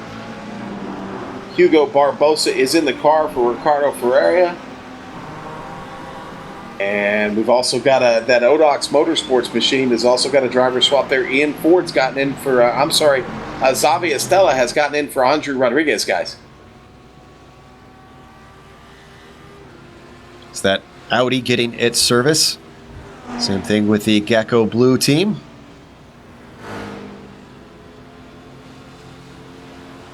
Radical Pirates makes me wonder if they surf and plunder.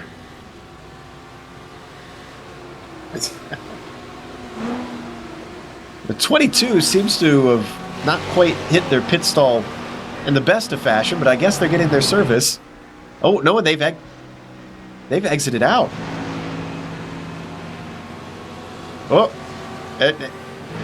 all right, it is an official pit stop. They've just put a different driver in the car, Ricardo Guisado for JIM, or actually I guess it is Jim Racing Gray. That's, I guess they kind of had to, because you can see that there's that strange little, I guess, VIP stand back there. Okay, Joshua Rogers coming in for TTL Red. Cars fitting from way up from 3rd, 4th, and 5th coming in now. And I'm still showing, on my timing is torn, I'm still showing that Nestor Garcia for Iberica Racing is the top driver who fitted.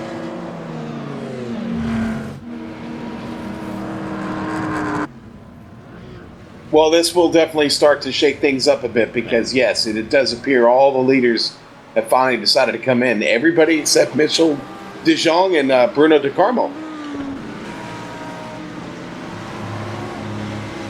Johan Anderson for Atomic Racing has stayed out too as well.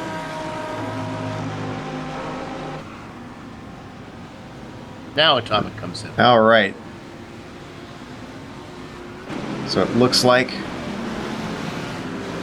most drivers have elected to take a pretty standard strategy. Now, we did hear that drivers could go well beyond 60 minutes. Right now we're seeing just close to 70. And it looks like Mitchell de Jong's coming in for his stop. Okay. Nestor Garcia. Bruno de Carmo getting through left field now. Let's see if he's going to peel off. Yes, he is. And yes. I think this is the limit. So it looks like 68 minutes is about as far as you can go, Bill. 38 laps. That's what DeCarmo got there, and that's what De Jong got. Well, that puts all those guys that took that stop even at 45 minutes in the 45 minutes into the race in the ballpark here.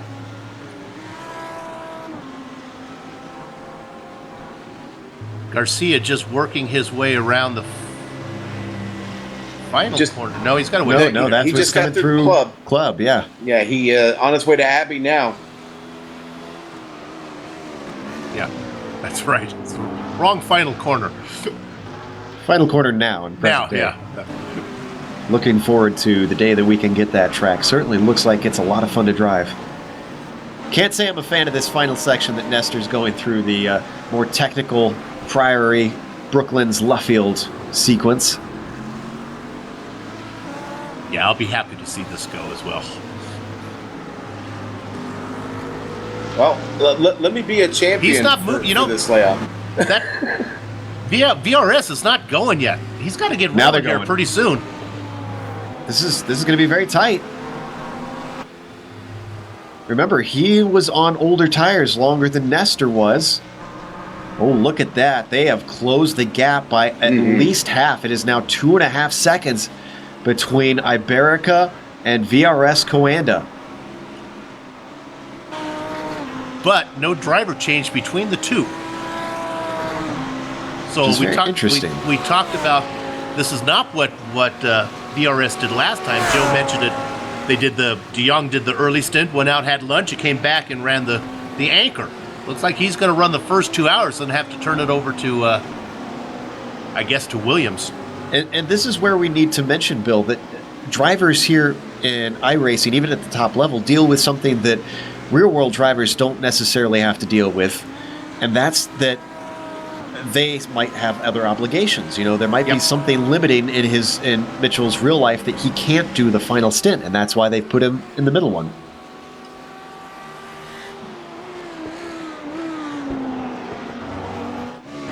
So we are done. Everybody has made their stops. I'm looking. That's what I'm seeing. Sean, you seeing that? Yes, sir. I can confirm that is correct. Everybody's been in at least one time, and that still leaves 39 cars on track presently. Yes, I'm sorry, 40, I think, right now. 35 on the lead lap, but that's going to change pretty soon here. Well, let's go through the order now that we've had the first pit cycle work its way through. Give you the rundown of the top 10. Mitchell de Jong still leading, but his gap has been cut down after the first pit stop. Nestor Garcia Jr. for Iberica Racing, holding that second place as they have since lap 1.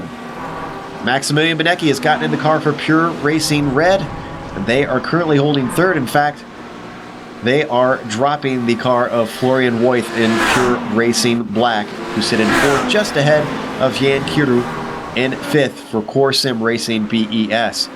Then you go to sixth, Alvaro Ramiro for GT Rose SST Orange, sitting in the sixth position.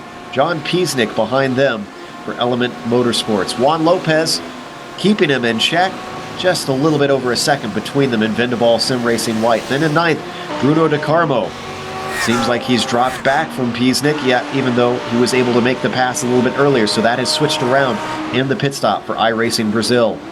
And then rounding out the top 10, you have Miguel and Angel Reyes Garcia for BRS J Blanco Team Black. They're a name that we haven't quite said yet, but they've slipped into the top 10. I just got to point out the driver in sixth. It's Alvaro Ramiro. I've been watching him the entire race. Remember, he was way back. He worked his way through. Then he left the pack, got back up into 10th position, and now he's up to 6th. Great drive from him for G-Tros SST Orange. And I'm glad to see that they have an orange car. That seems only right. That helps, doesn't it? Yes. The obvious solution. Let's jump back to the gambler, Kenny Rogers. He is right on the back of Jim Racing Black. Nico Melchila still in that car, right on the back. Getting very close as we now ride on board the Bimmer. Excuse me, the Merc. Rogers lost a little positions. That was the battle that Sean was watching there at the front of that second pack. He was running 11th before the pit stops. He's down considerably now. Yeah, that random pit stops didn't help them out a whole lot. You can look at the wing too, Sean, on that. Well, we're on board with it now, but that car still has damage from this earlier trip into the wall. Yeah, just a bit dealing with that. There it is. Look at that. You'll see. What our Yeah, director can do. now I don't know how much it's hurting the car right now. He's Joshua's still working on Miko here and gotten really, really close. But this is a great run. Yeah. But he doesn't quite get the launch off of Chapel that he wants. He's definitely within the draft, but he lost quite a bit of time to that Audi. The chance is going to go away down into Stowe. In the iRacing universe, carbon fiber bends. I kind of like that. See, they come up with that kind of material in real world racing.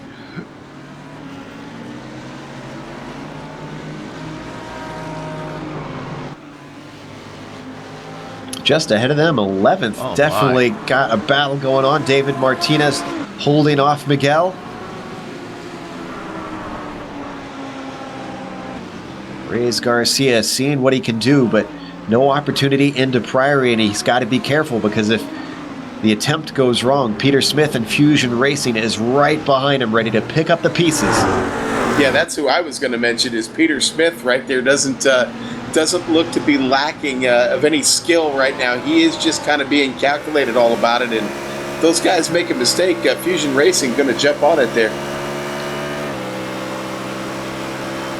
To ride on the roof of Peter Smith. Oh, look at this. Great run coming out of Copse. Is he going to force it too wide down into the Maggots-Beckett sequence? He's got a nose in. He's going to have the inside of the second quarter. And it looks like Miguel gives it up.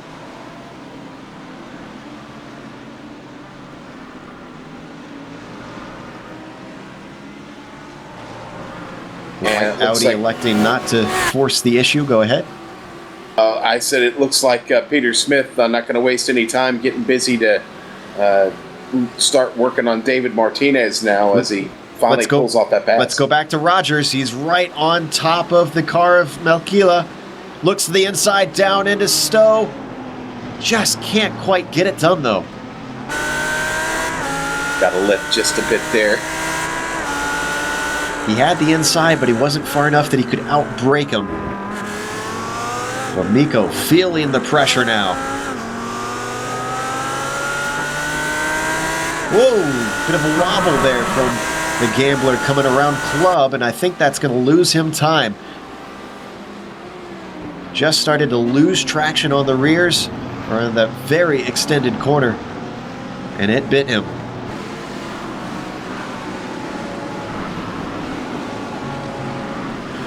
Well, Sean, looking through the pit times, I can see one car that stayed on tires, and that's the car running in 13th. We stay on this battle for 17th with Kenny Rogers right now. Contact, actually, between the two cars. Rogers gets into the back of Miko.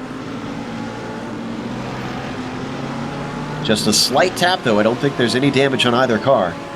Just to finish my thought here, because these guys are going to be coming up on him pretty soon. Miguel Angel Reyes Garcia, we talked about him earlier in that battle for racing for BSR Blanco Team Black. Didn't take tires, and he's struggling right now, running in 13th, but he's going to fall back into the clutches of these guys that we're looking at right now. Lacombe, Gurgis. Yeah, he's about 2.5 seconds off pace right now, Soup, and that is obviously all tires right there for him right now. Another great run out of Chapel for Kenny Rogers. Heading down into Stowe. Last time he didn't quite have the guts. Looks to the inside. I think this time it's a done deal if he can keep the over-under from Miko. And he does it. Count your chips, baby. It's J. Kenneth Rogers. We call him Kenny Rogers, the Gambler. We had an ace up his sleeve for that one, and that moves him into 16th. Next on his list is going to be Michalis Gurgis.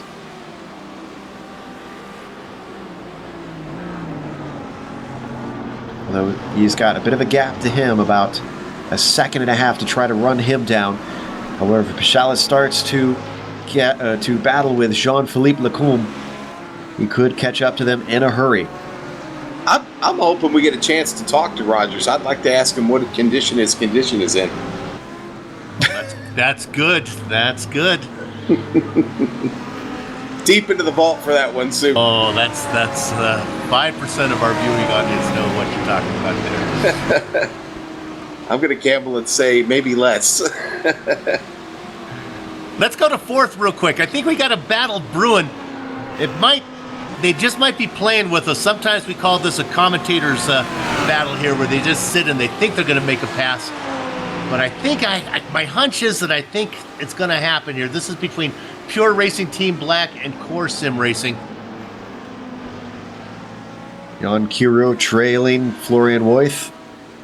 I think you're right, Bill. He's just kind of holding back at the moment. But we've seen this with a number of drivers. There's not really many good opportunities to send it in deep, as they put another lap on Kevin Ford for Extreme Motorsports. Guys, battle back here for 8th place. Bruno De Carmo just taking it away from Juan Lopez in the Vendaval Sim Racing White Machine.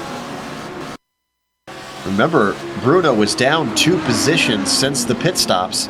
Let's look at the replay down into Vale, and there we go. I was proved wrong with Bruno, who did send it in deep into that chicane, and it came out the good for him. trying to pick up every one of those spots here in just the first few laps out after that pit stop. And no driver change in that car, obviously. Bruno's still behind the wheel. They are strong. Well, this has got to be encouraging for Bruno. He knows he's taken care of John Piesnik once, so he should be able to do it again. Poor Piesnik got to thinking to himself, God, what do I got to do to get rid of this guy? Keeps showing up in my mirror.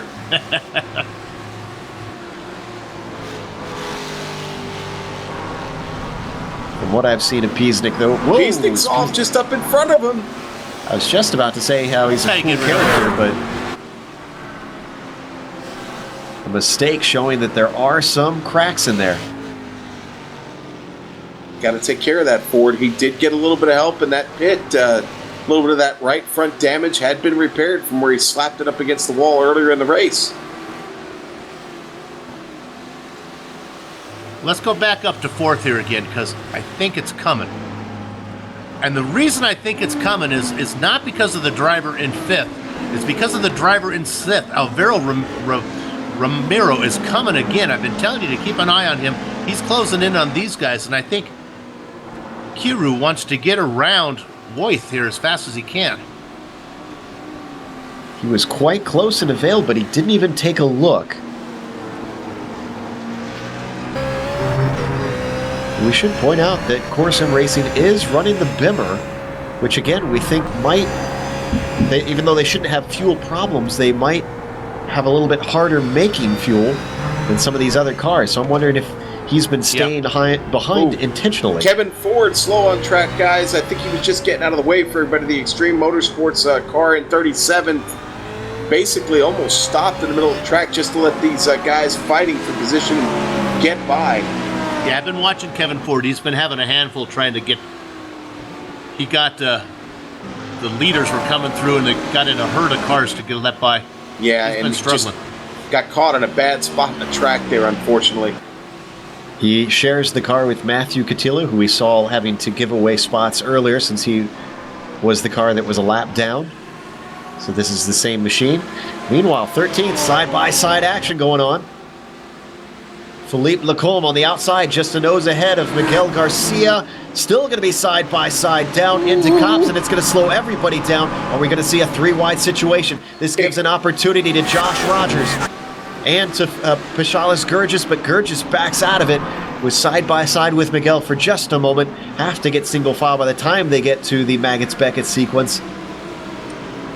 Remember, that car in 14th position is on the old tires, so he's going to be holding these guys up. Josh, I'm sorry, I was going to say Joshua Rogers with a really, really close moment there. Almost got into the back of Burgess. Jeez. Pashalis getting very close to the back of Miguel down into Stowe as we ride on the gearbox of him. He actually goes defensive, comes back to the line, sends one up the inside. Little bit of contact between the cars. Miguel goes off track. One position, two positions, three positions for Miguel, lost in one corner.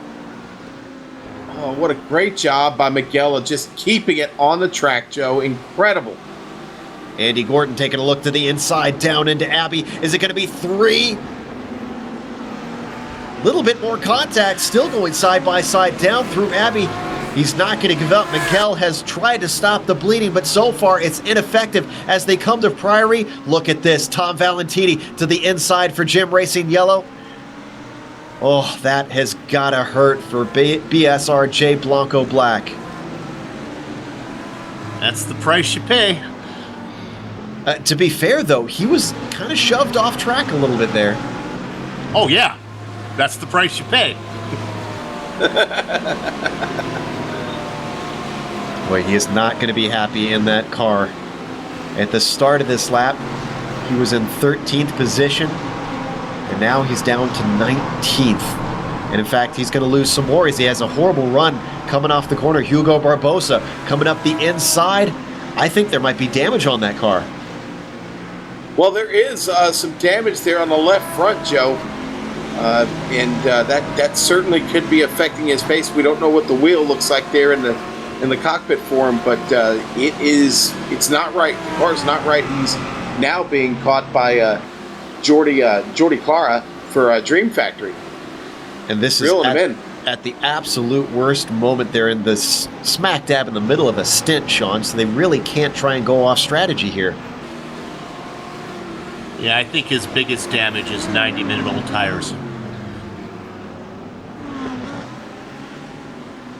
Well, this sometimes can be a game of second-guessing yourselves. I know I've done it hundreds of times in a crew chief capacity. It's, the crew chief and the team are probably kicking themselves right now thinking, well, maybe we shouldn't have gambled there. Well, but, honestly, he's probably not any worse than all the time he made up. He's probably right back where he started. He probably didn't cost him that much. If he would have put on fresh rubber, he'd be probably in 21st position. But probably having a more fun time on the track is the issue. Meantime, they lost another position. Jordi Clara for Dream Factory have now bumped them down to 21st. And guys, I know I keep keying on this, but DeCarmo has, he's got Joe Piesnik. Yeah. Piesnik has been in a battle for quite a while, much of this race with DeCarmo. In fact, he's going to be in a battle again. Did he lift here, actually, or did it look like he slowed down? Well, Piesnik is saying, give love a chance, and DeCarmo is saying, I'll just take that away, thank you. Well, the Brazilian just keeps moving up the board, guys. He's now into 7th.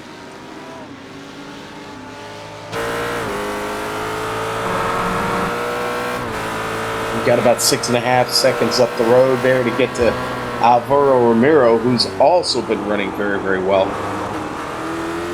So that might be a bigger ask for DeCarmo here to get to Alvaro here. It's going to take a while to make that happen. He's got to throw down some perfect laps, guys. Now that we've got an opportunity, let's step away to the lead. Mitchell de Jong is still up in front, but the gap isn't really stretching out too much between himself and second place. Right, I've been watching up here. The front's been really interesting. De Jong, when they came out of the pits, it was about 2 seconds, and right now the gap is about 2.7 seconds. Now, what'll happen for you viewers at home, for the next 15 minutes, this will stay the same. Then the last 15 minutes of the stint, de Jong will say goodbye and now open it up to about 5 minutes. But right now, Garcia doing a good job of hanging on. But what's interesting is third place. We drop back to Maximilian Beneke. He's beginning to fall back into the clutches of these guys in 4th, 5th, and 6th. Voith, Kiru, and then Ramiro, who I think is the fastest car out there. I love this car in 6th right now.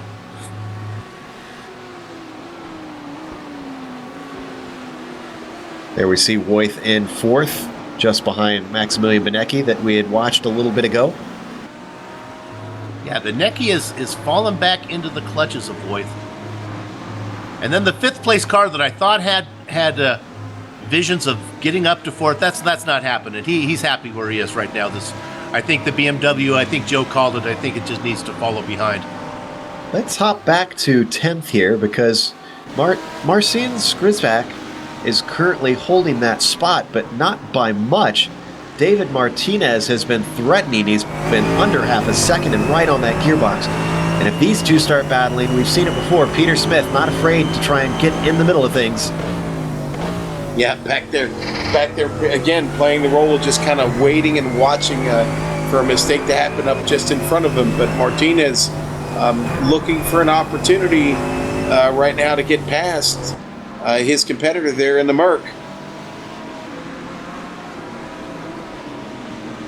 All staying line astern, 10th, 11th, and 12th as they work their way through Brooklands and then through Luffield.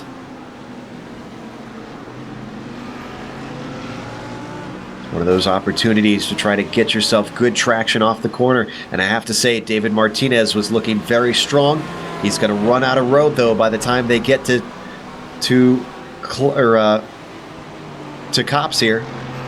Gets very close to the gearbox of Marcin, but doesn't get the run off the corner that he wants.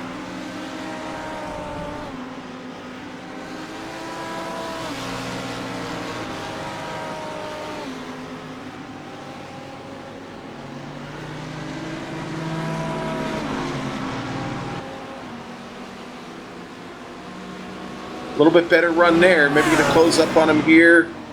Heading down Hanger Straight, down in a stow. Here we Look go. at the draft.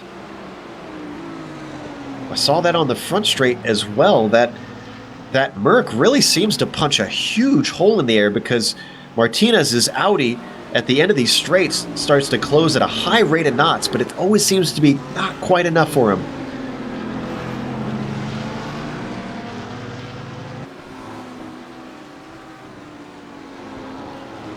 Might we get an opportunity down into Abbey? Once again, just can't get enough of a run to try and get a nose in. Unfortunately, we're going to have to step away from this for just a moment. We're going to take a break. Before we go, though, it is still Mitchell de Jong who is leading. Nestor Garcia keeping him in check. Now 3 seconds the gap between those two, first and second. Maximilian Benecki holding on to third, but all by his lonesome on the end of the podium. We'll be back in just a moment. Stick around.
Welcome back to Silverstone Circuit. We're watching round 2 of the iRacing Blancpain Endurance Series. Right now, it's Mitchell de Jong who is leading the race and has been since the start. Nestor Garcia has been giving chase, and Maximilian Benecchi is your third-place driver. However, on screen, if you were watching, we had quite a bit of a battle for that top 10 spot. We saw it before we went to break, and we see on the replay, there was an attempt from David Martinez on the outside of Vale. This started in Stowe, but unfortunately, he ran out of track, and it looks like he had to give up the spot to Peter Smith, who moves himself into 11th now. And actually, if we go Smith, live, Peter's making a go. Yeah, looking for more. Yeah, right now on screen, Peter Smith looking for more. Once again in Stowe, this time down into Vale, though. No opportunity for Smith.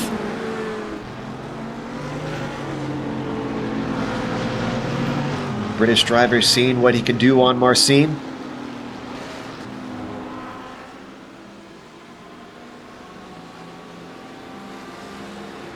This has been raging on for at least 5 or 6 laps now. These drivers very close together, and it's making me wonder if maybe that Triton car, Bill, is a cork in a bottle here, if these guys are faster than him. Yeah, that could be. The intensity up at the front isn't nearly what Sean and I have been watching in the back. This is a pretty good battle, but it's pretty patient right now. As I say that, look at Smith making his way around there. It's not afraid to get right up behind him through Luffield. Here we're now right on board with David. This battle a little more aggressive than what we're seeing up in the top 10.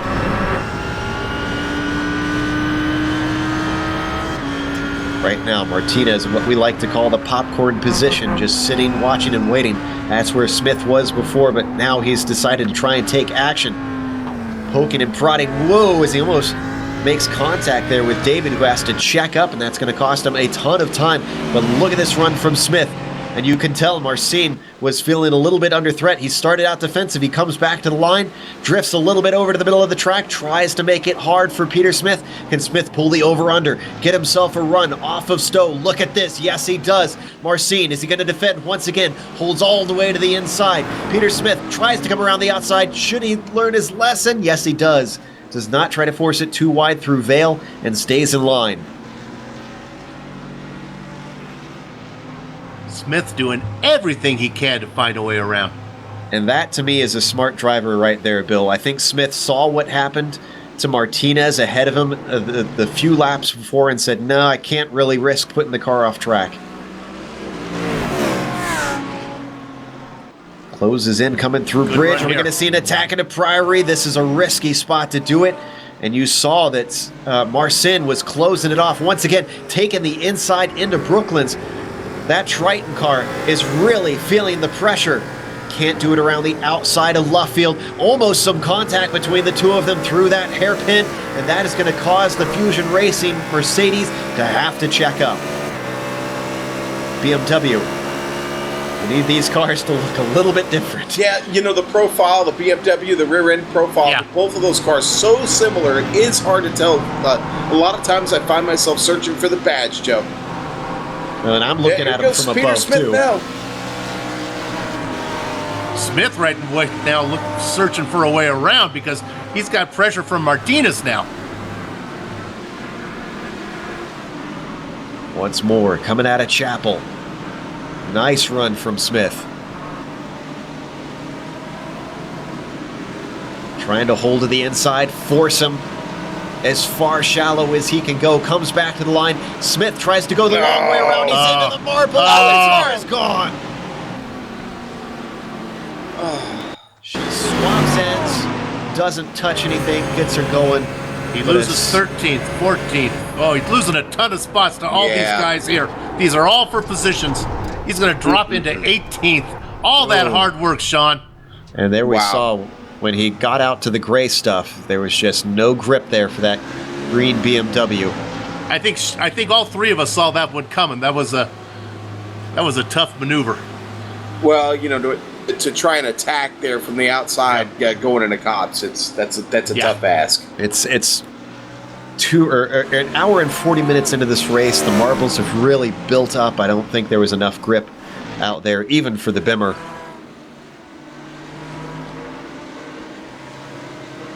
And that is a huge blow to the race of the Fusion Racing team, but probably a bigger blow to the ego of Peter Smith, who's been running beautifully until now. Really, really had, Joe. You just said it there. That's a tough break. The battle for 10th is not over yet, though, because now Martinez is going to take a shot at it. I think he learned his lesson, though. Not going to try that maneuver. All right, well, Martinez took a try at Triton Racing. Smith took a try at Triton Racing. Now the Champs GT car is going to have its second go. Who can finally figure out the crack in the armor of Marcin's machine? Because so far, nobody can try and get by this car.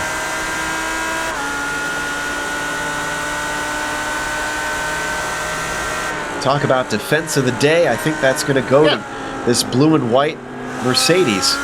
And Sean, I didn't see anything shady there. It was just some good racecraft. I'm with you, Bill. I didn't see anything. Picked a spot and went for it. Good hard racing from Marcin. Oh, are we going to get an opportunity? The Audi of Martinez has got to run, but he's going to run out of track. It's a short blast down into Abbey. He sticks his nose in, but not a serious attempt. Guys, battle here heating up for 8th place. Piesnik trying to hang on.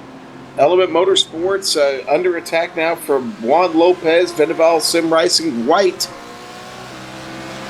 And I've been watching this too. I think this one's going to heat up into a battle as well.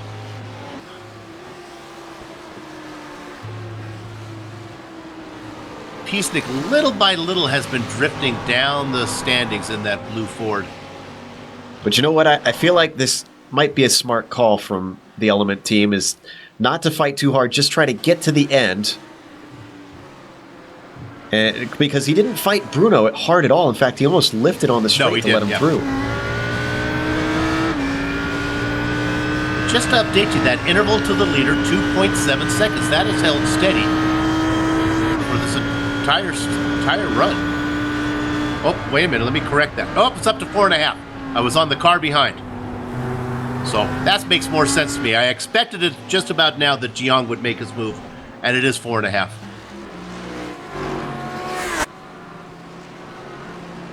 Proving very difficult to try and do anything against VRS Koanda Sim Sport. Right about the last 20 minutes, that's where Mitchell makes his move.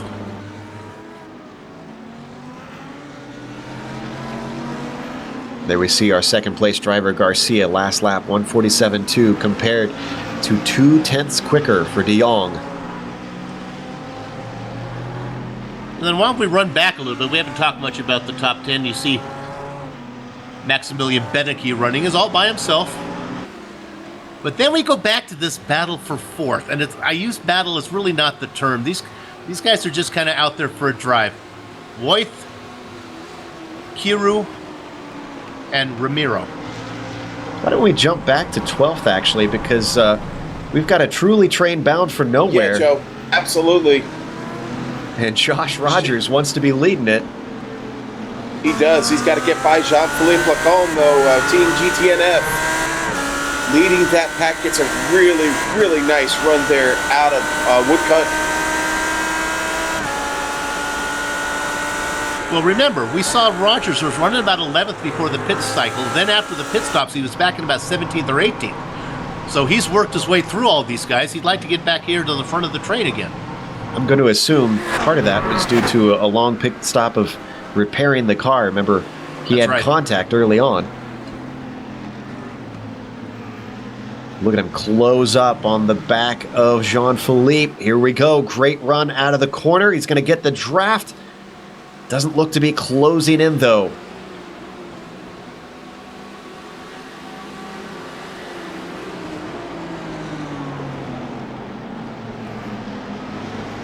When you need through the center of the turn there, you can see how much ground Joshua Rogers makes, but then off the exit there, he kind of pulls away. Jean-Philippe pulls away just a bit.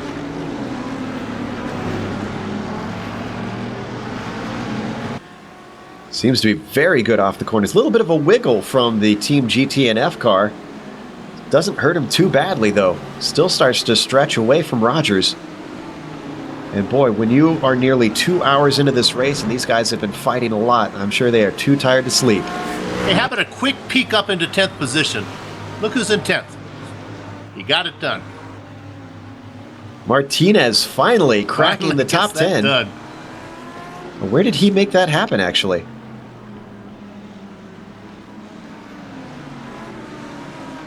We look away for one moment and we miss the battle we've been wanting to watch. This was quite a while ago, at least 2 laps ago, it looks like, unfortunately.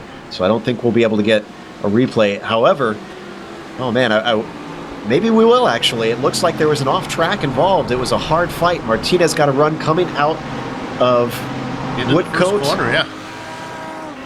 Yeah, it was at a Woodcote. Some side-by-side touching with Marcin. Yeah. Back on lap 57, happens, yeah. They get together in cops just in the entry there. A little bit of contact so allows Martinez to get under him and get by. Looks like we're not able to find it. We thought maybe we had it. The point is, it wasn't easy. Had to get those elbows out. Yeah, Martinez got there and had to hold his spot, but that's done. We're approaching the point where we can see drivers make that final stop. When that clock says 1 hour and 8 minutes left, you can expect a few people in.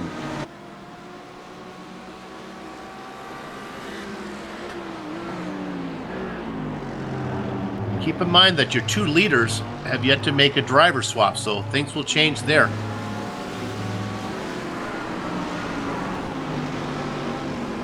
That battle for 12th is still on. Rogers is doing everything he can to try and hound a mistake out of Jean-Philippe. Nothing doing down into Priory. And still no opportunity into Brooklyn. But just look how close they are coming through this slow portion of the lap.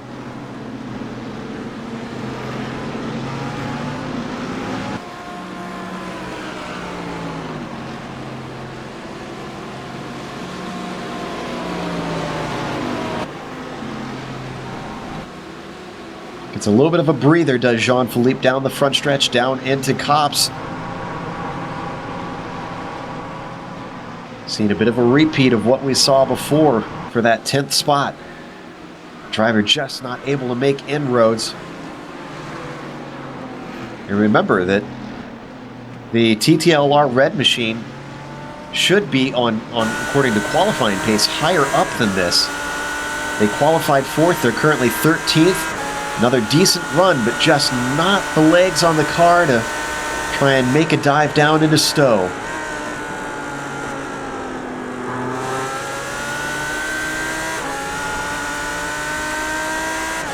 Does look like things are maybe we got a pass up here. 4 and Wythe. Yeah, that was for a back marker.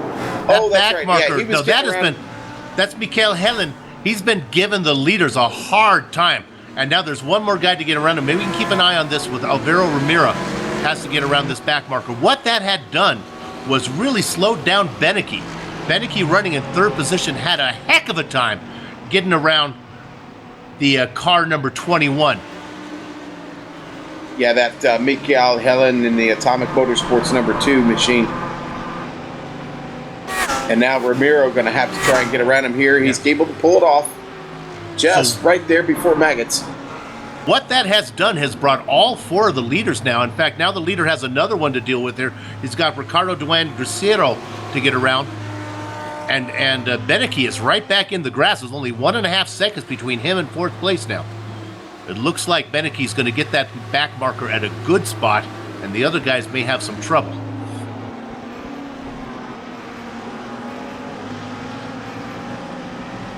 It's been so much more strategic up in the top 10 than it's been back from 11th through 20th where all the fun has been happening.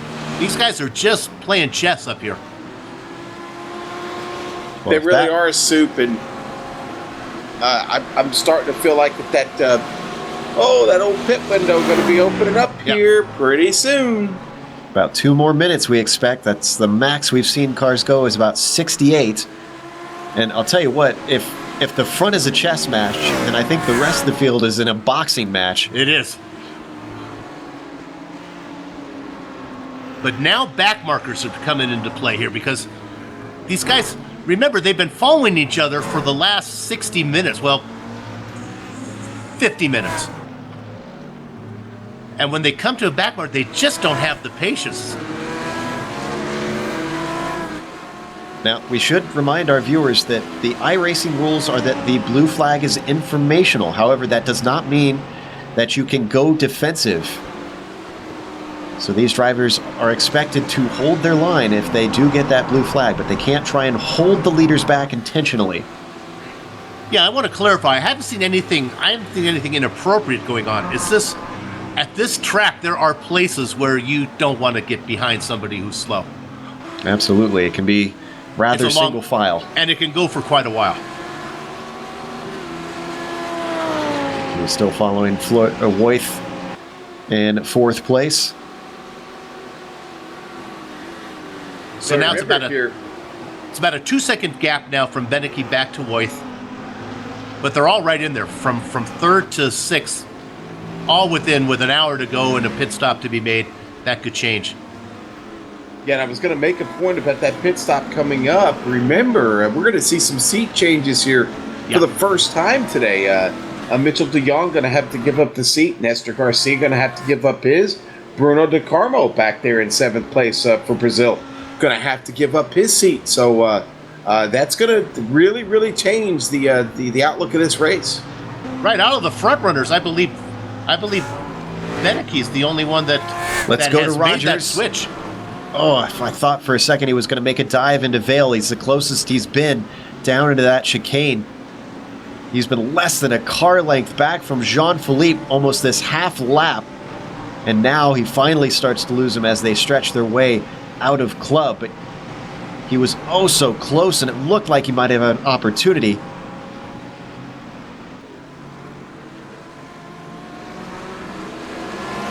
He is pushing that car. I can see the tail waggling out of some corners. Tries to get himself a run coming through Priory. Ooh, could he have an opportunity in Brooklands? No, he elects not to. And I think he's getting more and more of a hurry up to try and get past that car, because behind him, the Apex Racing BMW is getting ever closer to him.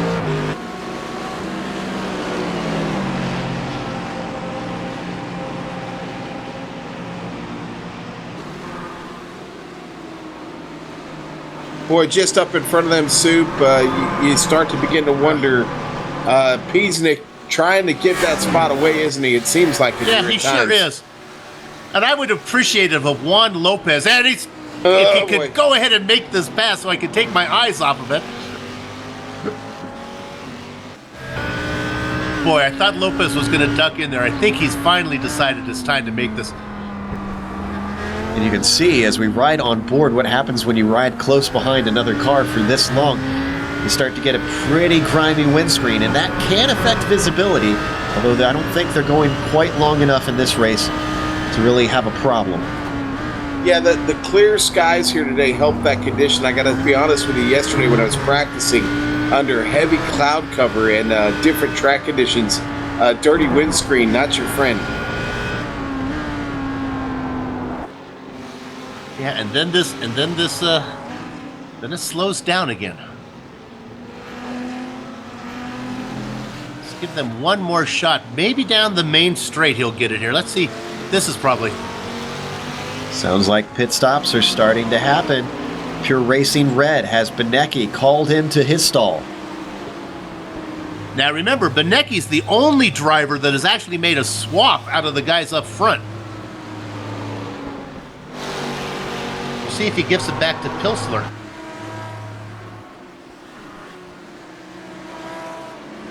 We still watch this battle for what is now 7th, that they've overtaken Beneke. That's going to swap back after the pit stops. Element Motorsports Ford just holding on to that position. You know what, Sean? The Ford is so good at corner exit, getting the power down. That's what makes it hard for Lopez to get this past him.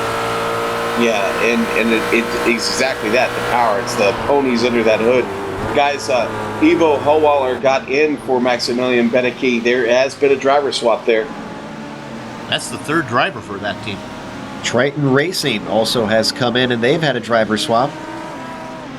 David Nowakowski has jumped into the car. They're still stationary, though. Yep, another driver swap there, and the number 6, Sebastian Dunkel, gets in for Miko Malikala. Tried better with that guy, sorry. Another driver swap there. The number 4 car, Sergio Lorenz, gets in, replaces Tom Valentini. The leader continues on for another lap. Has now stretched the gap to 8 seconds over Nestor Garcia. Bill, you called it. End of the stint. He turns it on. Yep. And I think he's got a ways to go because he ran about 65, 66 minutes the first time. He may be out there for a little bit longer. He might go another 12, 15 minutes.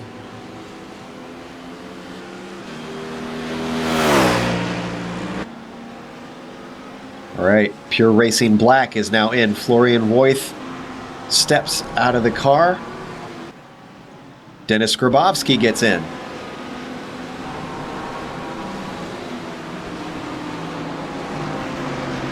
Peter Smith is in, guys. Oh, and we had a car miss his stall. Who was that? Not sure who that was, but a car came in and definitely went a little bit too far.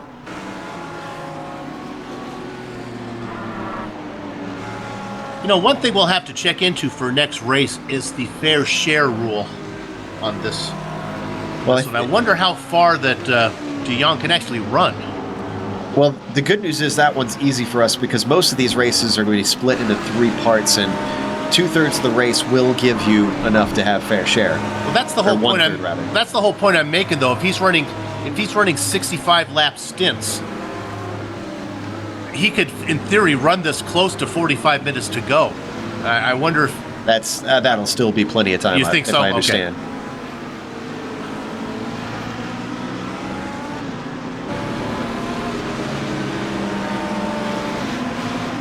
Once again, a reminder, if you're following us on the comments on YouTube, definitely leave us questions. We will try our best to answer them on air. And have your Google Translator ready, please. Do they have Bill Ease on there?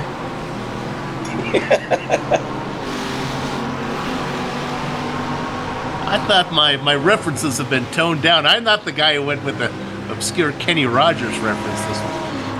I have been very mainstream this race.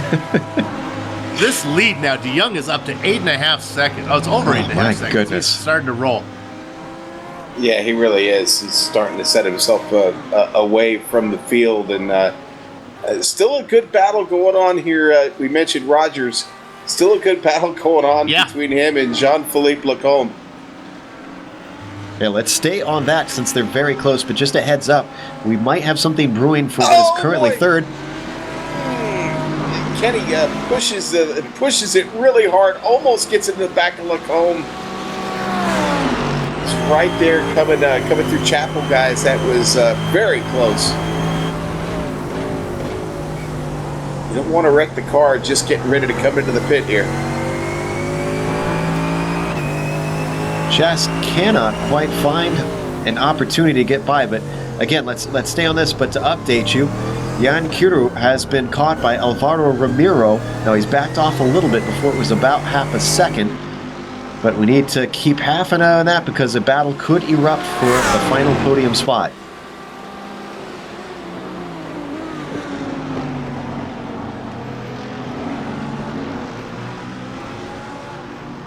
Rogers just teasing us at this moment.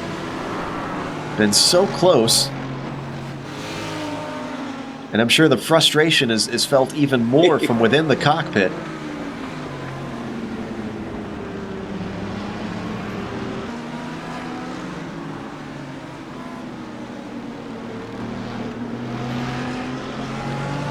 I think there's been enough laps between these two that every expletive imaginable has probably come into play at some point. A lot of cars from the front now coming in for stops. Core Sim Racing has come in. That's came in from 4th position. Ramiro is in also for G-Tross SST Orange. Just had a pass for position up in front of our leaders. Actually, that was Mikkel Helen giving up that spot to David Nowakowski for Triton Racing. That was a battle for 28th, guys. John Piesnik had a really good view of what happened in front of him there. Those guys are dealing with quite a bit of traffic, actually. Having to weave their way around. It's given a little bit of a buffer. Problem just behind them. Who's that almost going off track? Yeah, that was Juan Lopez, actually. It was all the way out on the grass, right up almost into the wall. Nestor Garcia is making his pit, guys. Iberia Racing Interactive is in.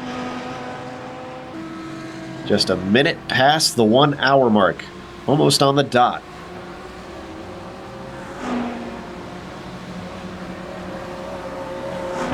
So I'm trying to look down and decipher from my timing and scoring who has pitted twice that is the highest up car. I think it's Pure Racing. Well, wait a minute. I could be wrong. Vendaval Sim Racing White is in. Juan Lopez coming in now, guys. John Piesik got in there too. Yeah, Element is in. I'm looking for the car that's out on the track. I think it's Pure Racing. I think it's the car number 003. Iberica Racing has had their driver swap. Miguel Izquierdo has hopped in. Just to make it more frustrating for you, Bill, there's apparently 2 Miguel Izquierdos out there. That's unstable. That's just not fair. It's not. It's not. Okay, I'm trying to see what DeCarmo's going to do here. Oh, right now we're on a battle on screen. Josh Rogers has the best run yet that we've seen. Is he going to dive to the inside? Yes, he does. Very late on the brakes, down into Stowe. He's got the inside of this corner, but he's got to get back to the inside by the time they get to Vale. Is Jean-Philippe going to come back at him? Josh covers off just the middle of the track. Jean-Philippe up the inside.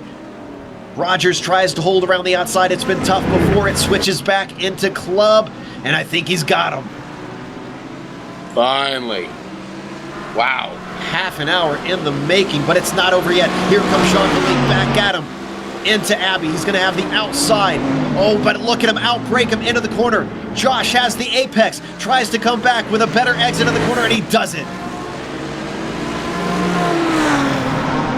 Josh Rogers with a hard-fought battle for about a quarter of a lap finally overtakes Jean-Philippe Lacombe and Team GTNF.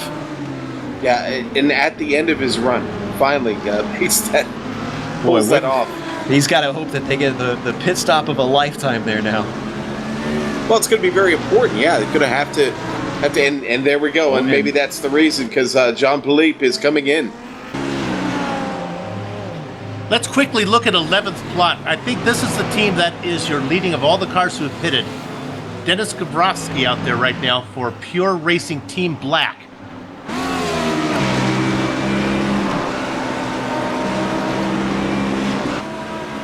Now there are some cars that just come in. Team GTNF has come in to pit, so we'll see how Pure Racing gets out there right now. That's Yassine Baber getting in that car.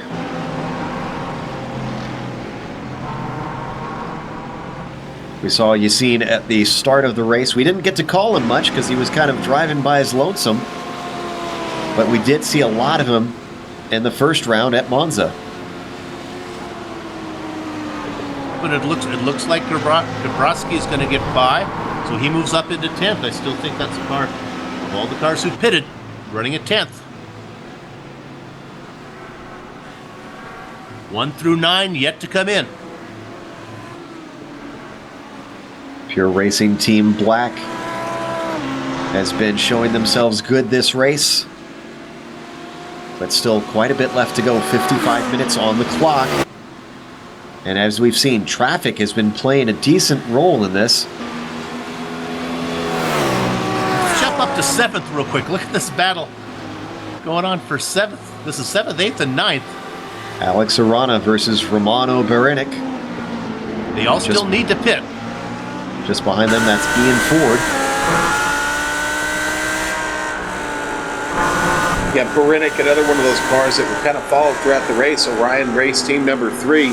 He's been in since the beginning. I'm sure they'll be setting up for their stop any time here now. But it seems like every time I've keyed in on Barinic, he's been fighting with somebody. And right now, bringing the fight there to Alex Arana. Just behind them, Ian Ford ducked in. That was a 10th place car. It was ERA MPMS.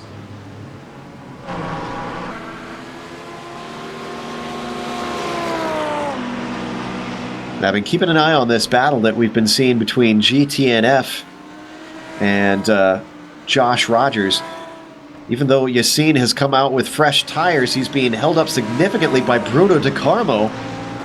And this is going to hurt their lap times, which means the chance of jumping back into that spot are looking slim to none. And Pure Racing picks up now, moves up into 9th. It got that spot from ERA that Sean said came into pit.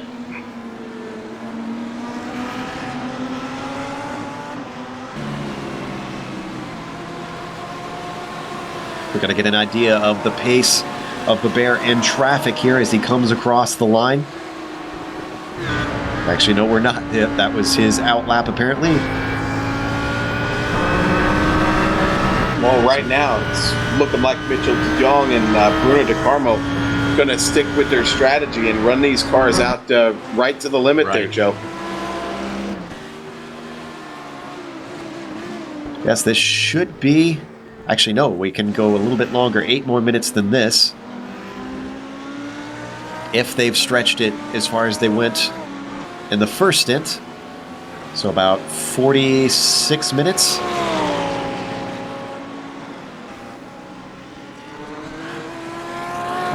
Sean, 44 minutes. Yeah, looking down at all the guys who came into pit already. None of those have tried a no tire stop. No, they haven't. No, they It's all haven't. big long stops. Yeah.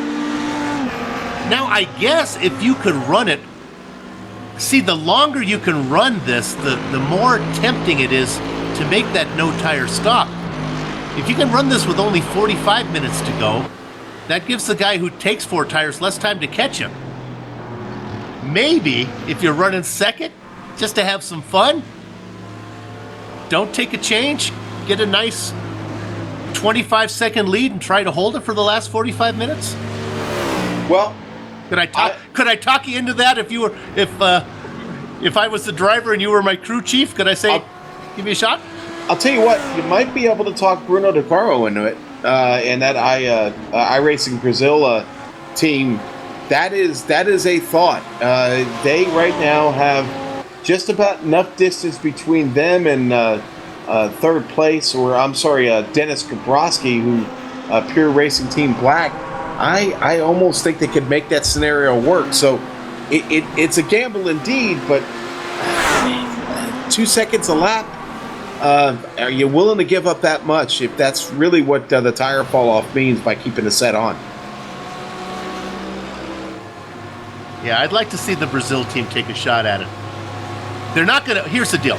They're not. It depends on what their point situation is in as far as getting qualified. They're not going to be able to run down BRS. They're just too fast. So go ahead, get a 20-second lead with 45 minutes to go and see what happens.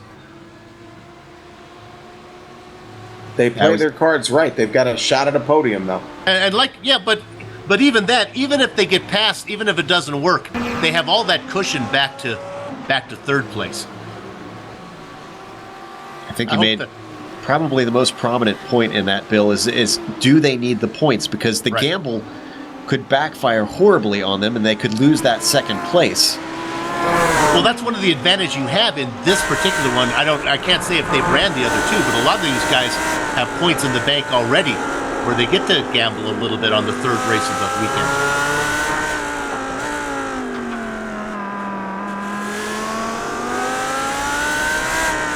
Rofsky still our highest person to have completed their second stop, sitting in 8th now. And remember, that was the driver he stepped in for Royth, who was running in about 4th position when the pit cycle hit.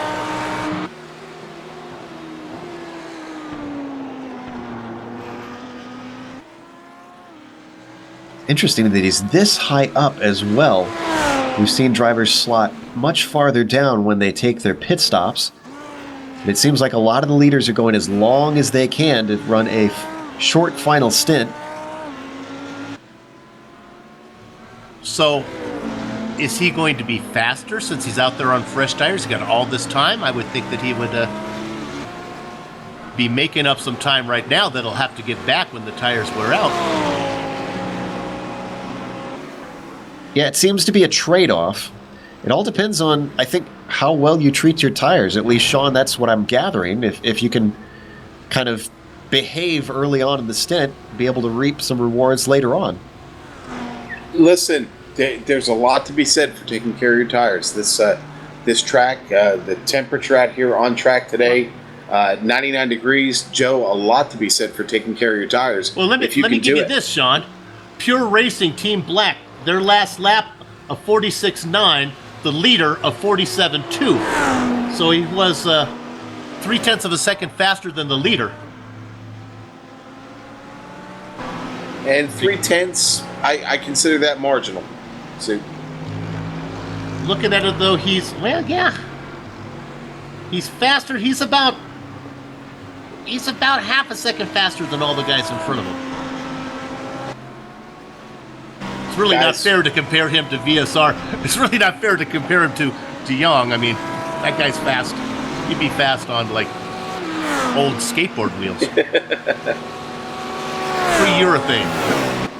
Oh, guys, Yassine Beber is really pressing the issue on Bruno De Carmo, and he did so much going into Cops here just a moment ago that he really had to get out of it a lot. And now that's not a battle for position immediately. As we know, De Carmo still has to come in the pit, but Beber out there on fresher tires and wants to get around, not able to make a move, and now it's cost him a lot of time on track. I'm not sure that it is costing him, though, because the last 2 laps for Beber were faster than the guy that he was battling, Josh Rogers, by a significant portion.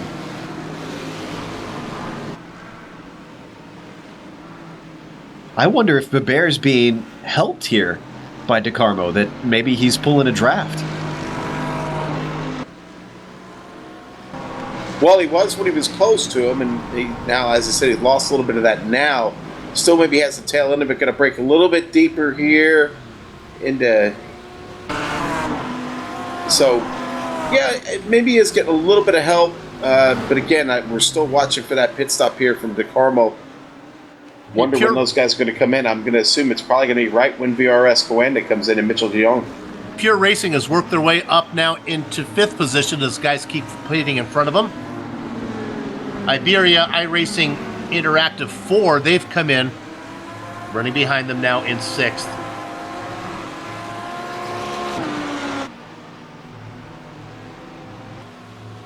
And that was the driver swap for Nestor Garcia. So let me get this straight. Am I correct? Was not Nestor Garcia running in 2nd? Yes, they were. So now they're down to 6th after that pit stop. Interesting. So right, well, no, but there are still some to cycle through, but they are behind. They're behind the number the 003 car of Pure Racing. Yeah, so Pure Racing Black has jumped them in the pits then. Or because of the hot laps. That the interval between the time that Pure Racing made their stop and the time that Garcia brought the car in. Guys, Sergio Lorenz just picked up a spot there for Jim Racing, moves up into 14th. takes it away from Ian Ford there in the ERA MPMS number 725 entry. Okay, Looks Kenny like he's Rogers. actually jumped up to 12th. Kenny Rogers has brought his car in. Now, I don't expect him to be able to get in anywhere up front. He's going to give it over to Sean Kelly. Sean Kelly, yes. And I think if I've been watching correctly, they are going to be jumped by GT&F with Beber in that machine. It's been running very good laps. Last one was slow. It was about 0.8 slower than what he was running before, but we did see him make a mistake. So Pure Racing now moves up into 4th position. And Iberia Racing running in 5th. Carmo finally releases Beber. 2nd place, Brazil is in. And it is no contest in that battle that I've been watching. Sean Kelly brings TTLR Red way out behind Beber. In fact, multiple seconds behind.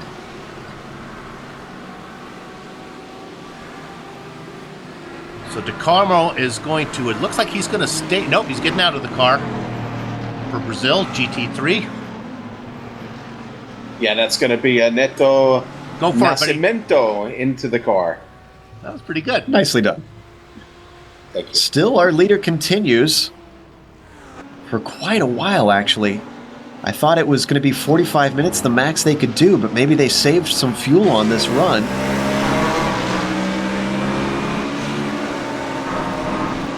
They did 38 laps in the first stint there, Joe. 44 minutes. Did I say laps? Okay, let's pick up Pure Racing because they're coming around the main straight right now. And let's see if Brazil is rolling. No, Brazil's not rolling. So this is another spot. And our leader is in. So this is right on the cusp of what they were capable of.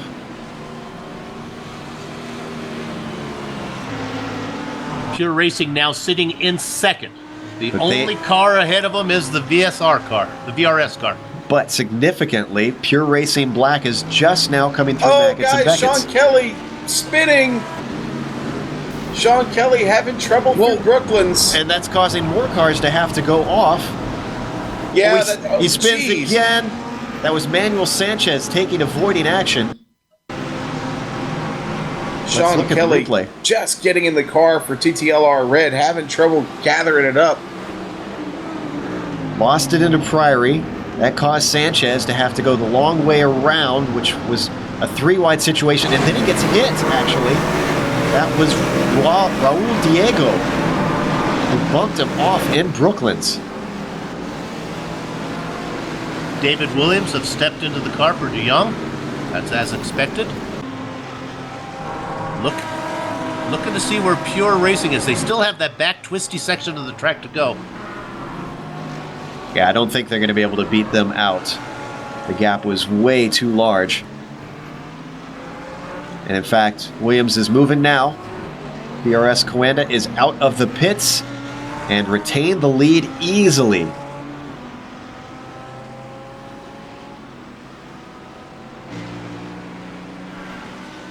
Wow, it is a monstrous gap now.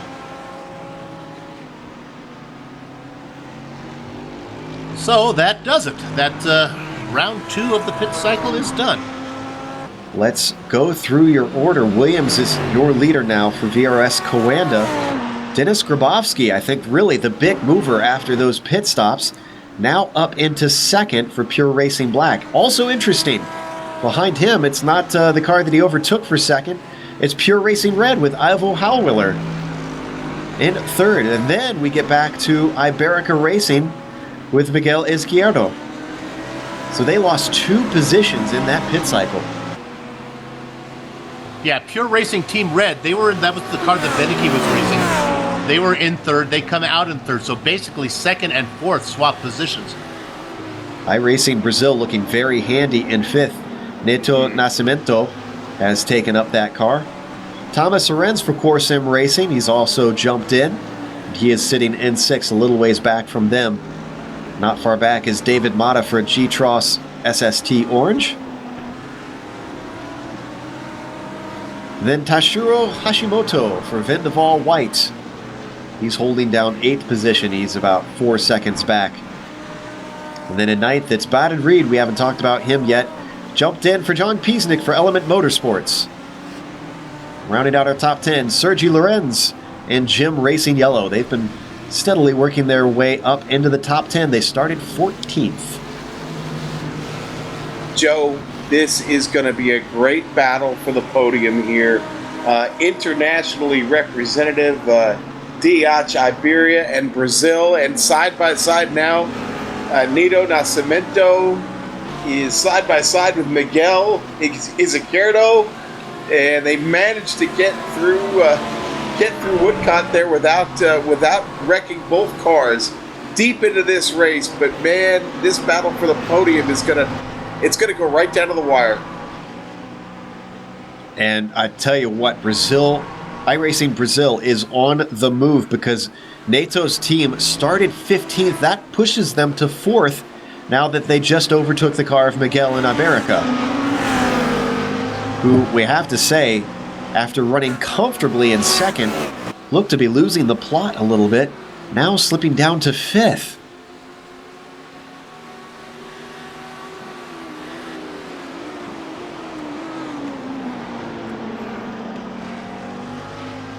And you know, Sean, I honestly wouldn't have guessed that would happen. It seemed like Iberica was so comfortable in that 2nd position. I don't think they've hit anything or gotten any damage. Yeah, no, I didn't see any problems with the car either, Joe. I just,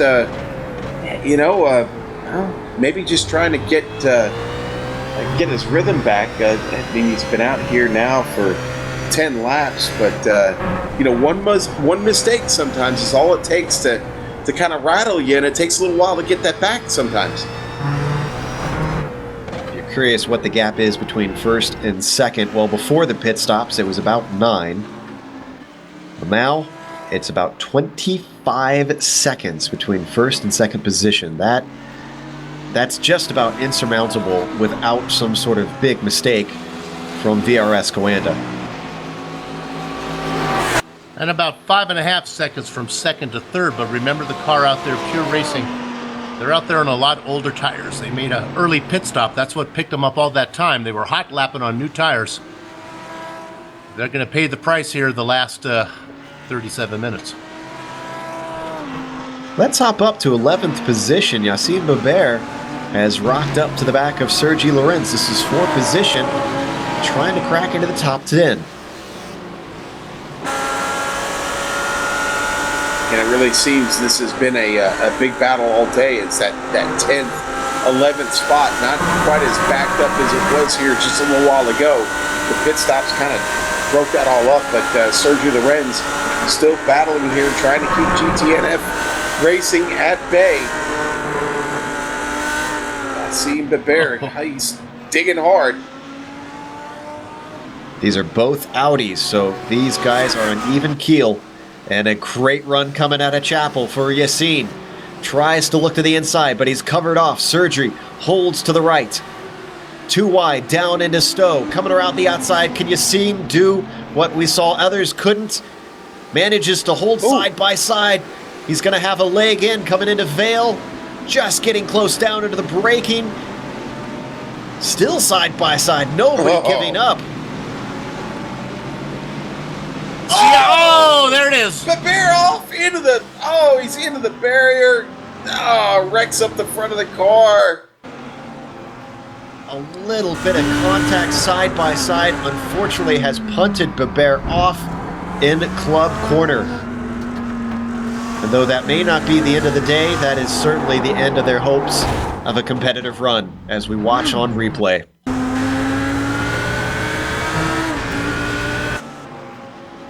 Going to see one more time here. And you know what? This was a little bit of net code. Little bit. They got very close. It was inches between them, but they didn't actually touch on my screen. It was the violent reaction by Babert that makes you think it was some serious netcode there. The car just went left. Yeah, turn left, yes.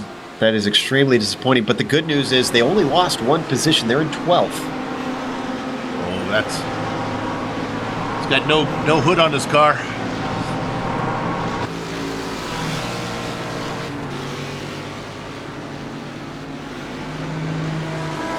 I'll have to keep an eye on their pace. Go ahead. Update on Element Motorsports. Baden Reed now in the car, taking over for Piesnik, and trying to keep that car in the top 10 right now. Jim Racing Yellow just behind him, about 5.5 seconds. Right now, that's just, again, it's a fight for Element to just keep the car in the top 10. Vendaval Sim Racing White, a little over 11.5 seconds up the track from him. So just got to turn in some good laps and get through these last just under 35 minutes, Joe. Behind them, very close battle happening for 16th place. Samuel Liebert has been hounding the car of Raul Diago.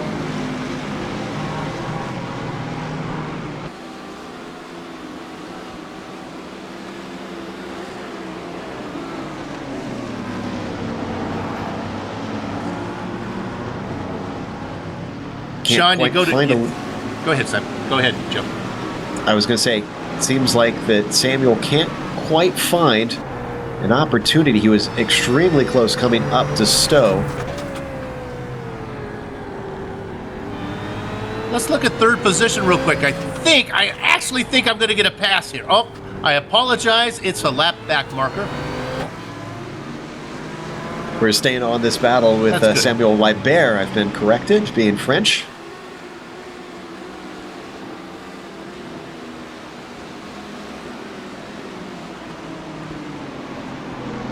Going to just close in, coming through Copse. Is he going to try and stick his nose into Maggots and Beckett's? Goes off to the side, but lifts before they get to these chicanes. Just ahead of them, that's Danny Garcia Filol. That is for position as well. We believe that Danny might not have taken tires, so he might be slow here. Down in his Stowe once more. Everybody stays in line. Joining the back of this train is the car of Marcus Jensen. All four cars for position. We're seeing a little bit of a look from Raul, or is that defensive? Side-by-side car contact between them. Everybody continues on, though.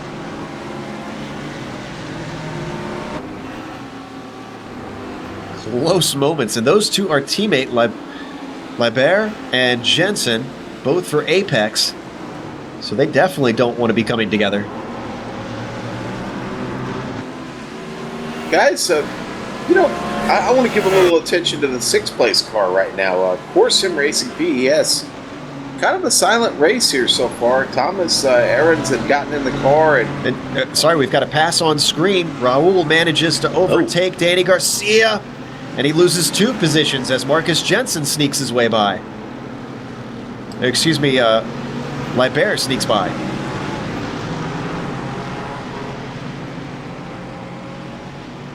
that is a great battle. And that was not unexpected, since, as we said, we think Danny did not take tires on his second stop, and he's feeling the pain now. He didn't, Joe. I, in fact, went down, took a look, and confirmed that he did not take tires. Oh, here comes Liebert. He's going to try and force 2 wide. No, he doesn't. Thinks better of it. Keeps getting that run out of Copse, but can't do anything with it, it seems. Sean, another car that looked like it didn't take tires is the car running in 12th right now, Ian Ford for ERA.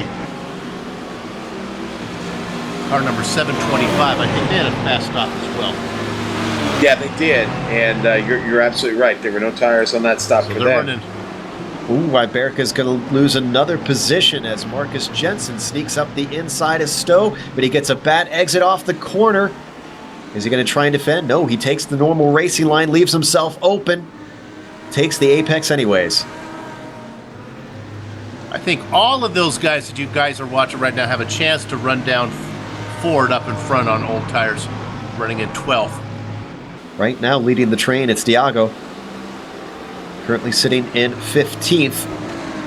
but he can't really be looking too far forward as behind them, Danny of Iberica slips off the track and loses yet another position, is now down to 19th. I'm thinking they're regretting that decision.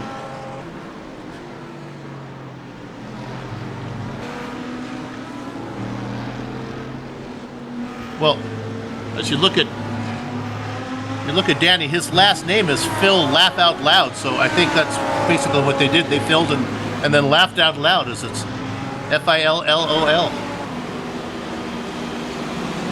Not sure if I should clap at that one, Bill, or just shake my head. That's a name you don't take tires on, huh? Once again, Libert getting a great run.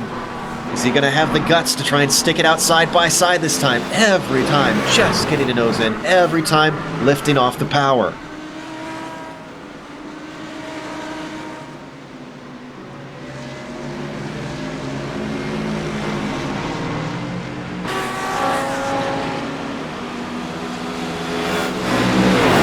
iRacing Brazil managed to move themselves all the way up to the 4th, but they're not done yet. They're closing in on Ivo Howler. They're looking at that Pure Racing Team Red thinking we can get on the podium.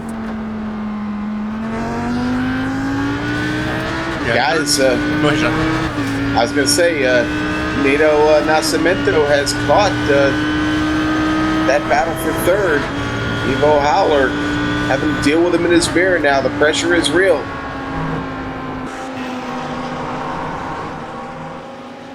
That yellow machine just kind of stalking the Pure Racing team at the moment. But the Not Pure really Racing threatening. Pure Racing team in 3rd, not able to run down the sister team of the black team that's out there running some really good times on much older tires. So And Dennis guys, Gavrosky doing a great Raul job. Diego is coming. He's overtaken another car. Zoran Jonic of Orion Racing Team is slipping down. Loses another spot to Marcus Jensen and to Samuel Libert. Next, another team that did not take tires, and they're paying the price. Next up for Raul is going to be Andrew Call, who is just behind Ford. And Ford on old tires as well, we think. 27 minutes left on the clock of this 3-hour race. We're getting down into the closing stages. What you reap is what you sow here, strategy-wise. Oh boy, guys, here go. Oh, there goes the Nascimento. Side by side into bridge. They're going to hold together coming into Priory. Is anybody going to give up the ghost? No. A podium on the line between these two. Look at the run that Nato gets coming around the outside. Track switches back now into Luffield. iRacing Brazil machine has the advantage. But can he get the run off the corner? He can close him off if he wants to, but he gives him space. Looks like he still manages to get the grip, and Pure Racing Team Red is slotted into 4th. Yeah, and you know, Ivo, to his credit, I mean, he had just a little bit of a slip up, and man, Nito was right there to pounce on him. Had kept that battle close, and now it's paid off for him. Got himself in a podium position there for iRacing Brazil. Nascimento may only have the final stint, but he's helped taking this team from 15th to now 3rd. Can they even maybe potentially get 6th place? What do their lap times look like? Or 2nd place, rather?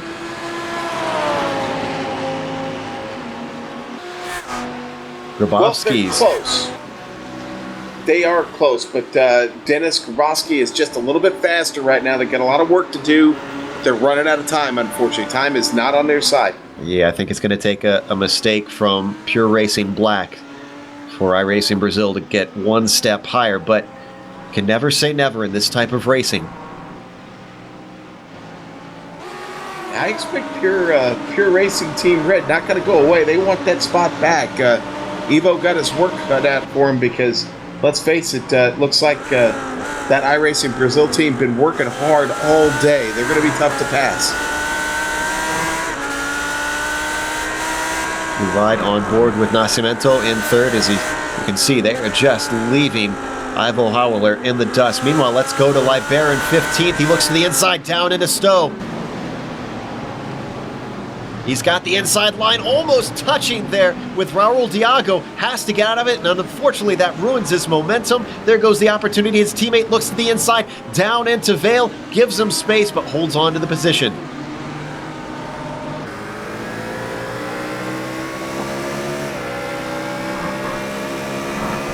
And it was a try that unfortunately backfired for the Apex Racing simulators. Oh, look at this! Oh my goodness. I wonder if he let him through.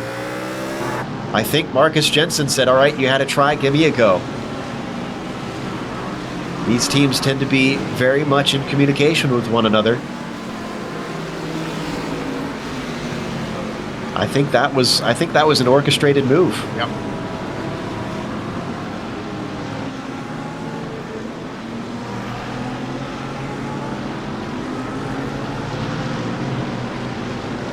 Especially considering Marcus Jensen has been patient behind him. David Nowakowski from Triton was holding on and could have tried to overtake them.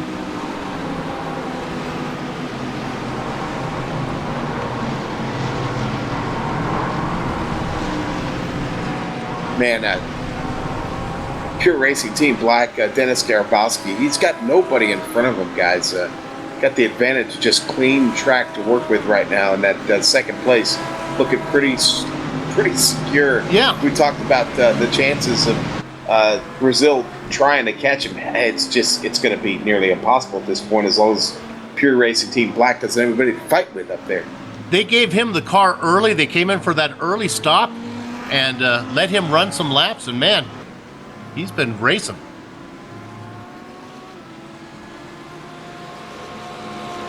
All right, well, it seems that Marcus Jensen does have the pace because he's already closed up on the back of Raul Diego's Mercedes.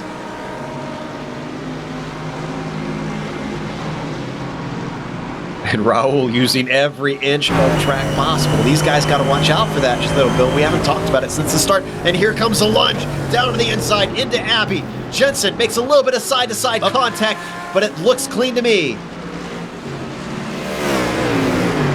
Well, that's That was from you got way it done. far back. That was a surprise attack if I ever saw one, but you know, I think that was a fair move. It's a little bit of bumping you're going to get with 22 to go here. I was about to say, related to that bumping though, is we mentioned it at the start of the race that these guys have a 25 incident limit. I'm wondering how many are close to this now. Oh, and look at this. Raul is really under threat once again. Libert keeps doing this move, but he keeps backing out of it, and he does it yet again. But Raul is being left in the dust by Jensen, who's already rocked up to the back of Scott Michaels and R4R Motorsports, but this is a lapped car. Should be able to let these guys by, or at least I hope he lets them by. Yes, he does. He lifts. Raul gets through. Libert gets through, and the final car in the train sneaks on by.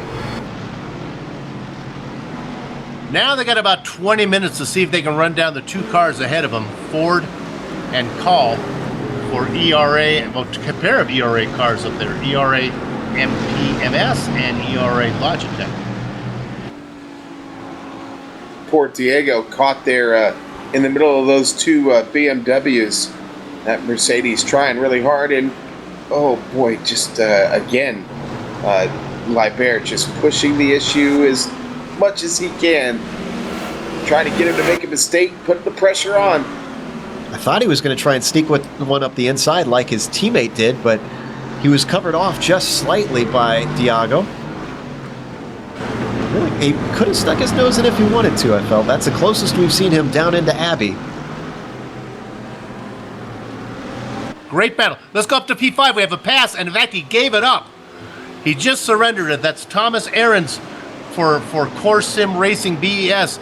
Got around the Iberia Racing Interactive 4 car. Miguel Biestro Izquierdo gave that one up. Yeah, I tried to talk about Ahrens a little while ago, and then something broke out on track, but that's a team that has had a nice quiet drive today. now put themselves up into the top 5. Solid effort by Thomas there, and a great move he put there on Miguel Izquierdo. Well, that Iberian team, that's the one. That's Nestor Garcia's team that was running second.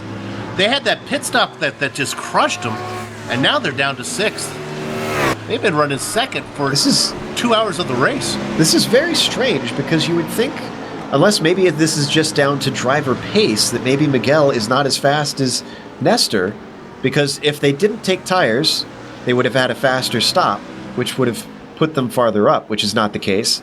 And if they short-filled it and they're now trying to save fuel, again, it would have put them a little bit higher up. But exactly.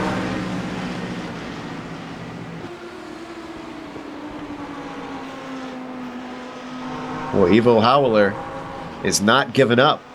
He's not been dropped by the iRacing Brazil team, although he's not in a position to try to threaten them quite yet. And Joe, I will tell you, after just checking some numbers here, Izquierdo on the average about a second slower than his teammate Nestor Garcia. Yeah. I think this might be down to driver pace. Again, we don't know what their real-world commitments could be, but I feel like if I was that team, I would have put Nestor at the start and at the end. Anchor it.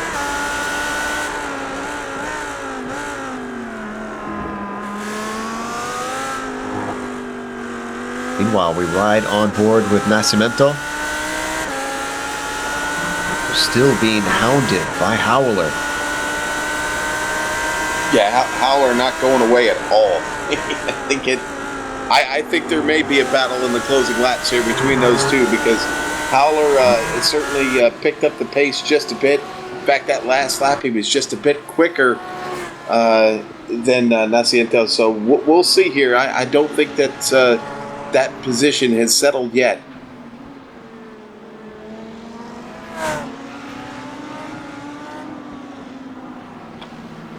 Well, we got a battle back with Samuel Liber trying to get by Raul Diego. He was trying again down into Stowe. He's going to be on the outside of Vale.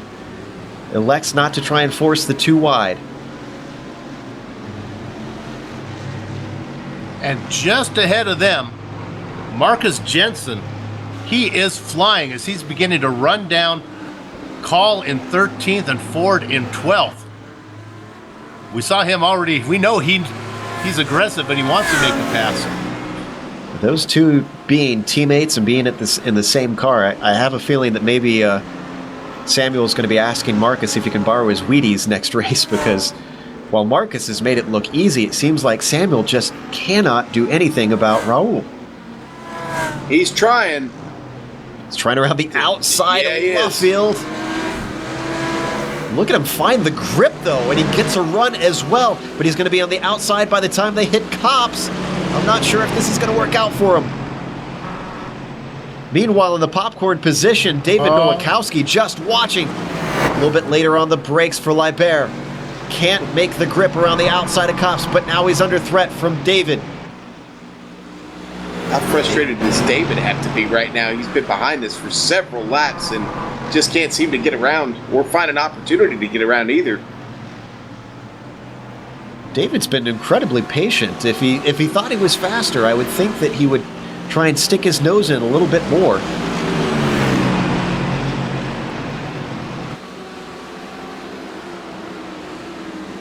This is our closest battle on track at the moment.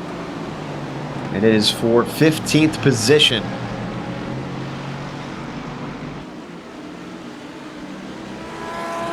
Raul does not go defensive. Still not quite enough for Samuel to try and stick a nose in down into Vale. Let's see if he can get the run off of Club. This is where his teammate did it before, from a long ways back.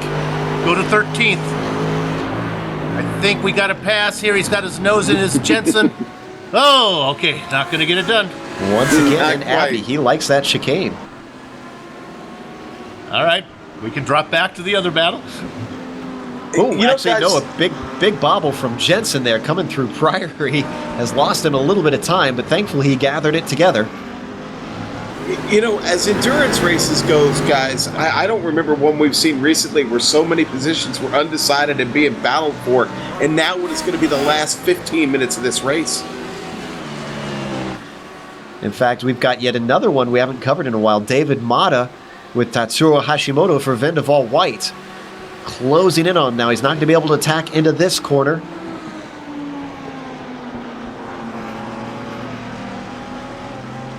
And they are a ways behind the next car up. In fact, a long ways behind. So these guys are basically battling for 7th and nothing more.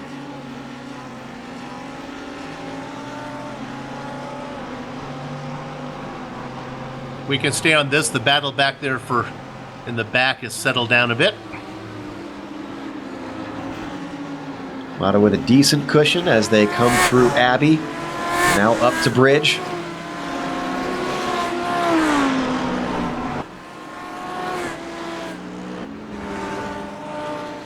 Let's go to 15th.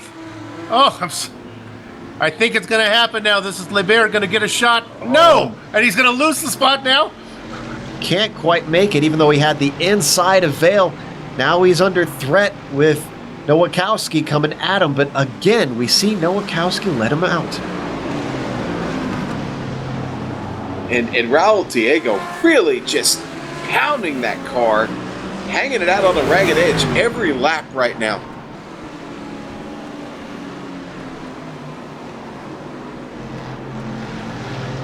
These guys continue to fight with Libert not able to do anything. Let's go to 3rd position. Ivo Howler, he wants that podium spot back. Nero Nascimento says not yet.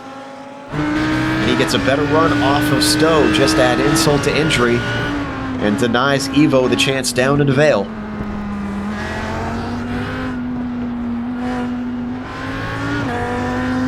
Pure Racing Team Red knows that this is do or die time. They're running out of laps to try and get back onto the top 3. So we ride on board with the Audi. Big moment coming into Abbey, and that loses in a ton of time. Look at that. That, boy, that might have been the nail in the coffin for them there, Joe. That they've got a little bit of time to work with here, but man, what a inopportune time to make a mistake. Yes, and it's a whole 2 seconds now, the gap between them. That was driver error. This is call out in front, boy, making him a hand. Jensen tried to make it on the outside. Now he's going to dump to the inside. I think he's probably going to get to close the door. They are Cialis bathtubs. Not going to happen.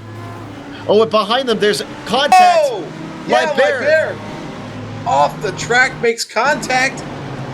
He was trying to go around the outside of Diego, and David had his nose in there. Unfortunately, I think that one looked like a racing incident to me, though. It certainly was, Joe. Yeah, Nowakowski had been behind that for so long, just right up on it. No time to react or slow down enough to avoid the contact there with Simon Lebert. Well, let's go to 13th. Still looking at Still on that replay, but a battle for 13th is erupting. David Call's going to have the inside coming around Luffield. Marcus Jensen still trying on the attack, trying to power around the outside, but can't quite get the legs on the car. He's going to have the draft up into Copse. He's going to run out of track, though. Will he stick his nose in? Ooh, he's taking a look. Tries to get in there, but not given enough room. They've got a car coming out of the pits now. That's Luca Fioravanti, who lifts and lets everybody through.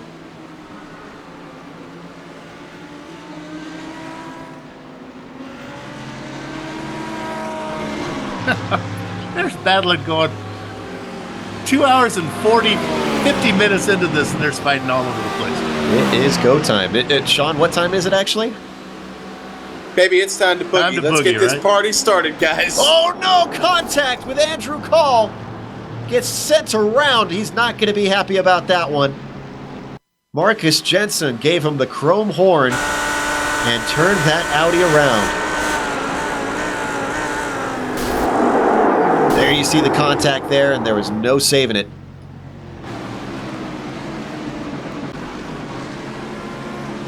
Well, what this has done, unfortunately for Jensen, is allowed Raul Diego to get right back on that BMW. Yeah, Diego back in the fight now.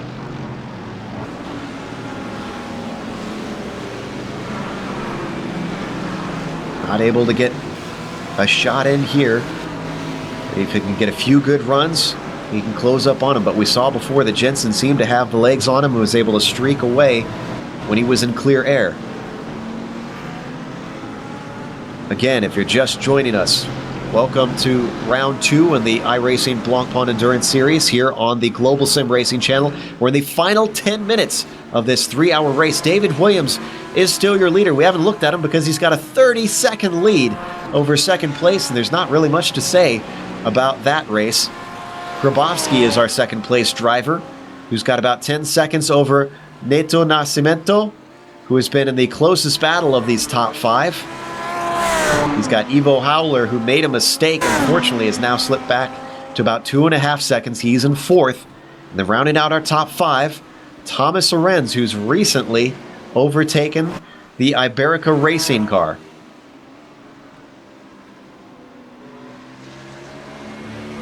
Now did you get? I'm sorry, Joe. I was watching. So did you get down to 7th position? There is that battle. I got for 7th. to about 6 with Miguel.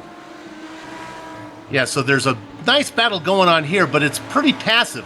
But I want to go back to the leader for a minute because we're going to kill 2 birds with 1 stone. We're going to talk about the leader, but look just ahead of him. Here's a 5-car battle he's coming in. In fact, there's a pass right there. That yellow car, that's Paul Antcliffe. We've seen him before. I believe that's the Peter Smith car that was out there. This is a battle for 18th, 17th, 18th, and 19th back here, just ahead of our leader. Antcliffe actually taking over for Peter Smith, though that's a green car that we're watching. That's a green, okay. It's yellow in my cones and rods. It's okay. Citrus flavored.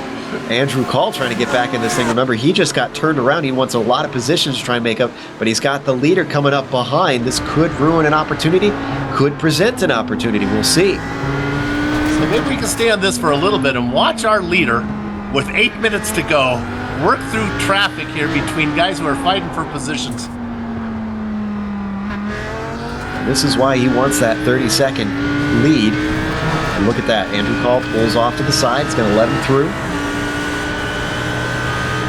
Yeah, the 30-second lead doesn't hurt when you do wind up finding yourself in this position with just mere minutes to go. And so many cars still battling for a chance to, get their best finish here. So many positions at stake. Williams is honestly, he's at a bit of a disadvantage right now. Think about what Call just did. He's got to be steaming. He just got turned, right? Now he's in a battle to at least get a couple of those spots back. But instead of fighting to try to get back 19th and 18th, maybe get up, he lets the leader by. That's some good sportsmanship. Well, let's see if he can ride the coattails of that VRS Coanda Audi. Maybe get right back up to the car of Mark Perez, and when Williams makes a pass, I wouldn't be surprised if we saw Call try to follow him through. Certainly not a bad strategy if you can pull it off.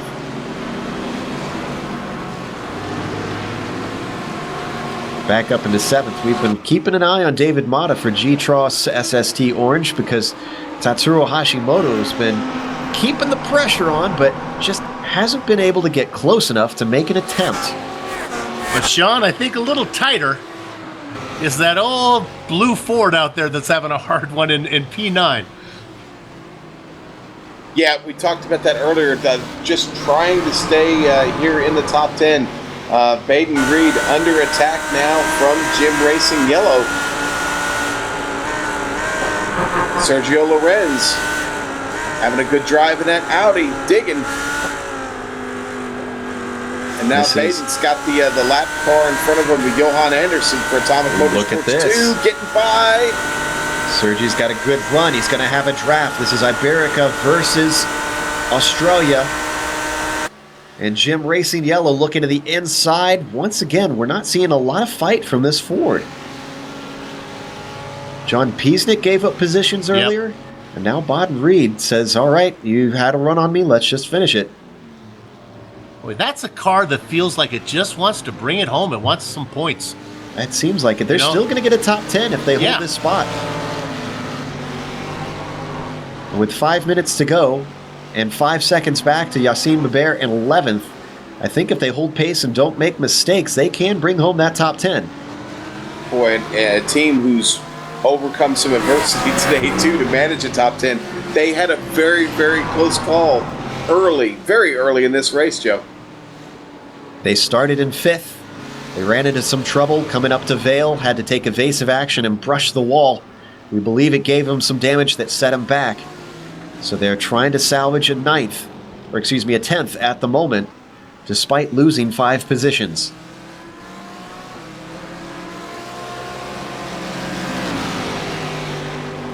Ooh, Hashimoto getting closer to Mata for 7th. Marcus Jensen just got around Ian Ford. Yeah. That's Ford. Remember, Ford's on those old tires, and Jensen been running them down, so they got that 12th spot, Sean. Good call. Yeah, and here comes Diego and Nowakowski.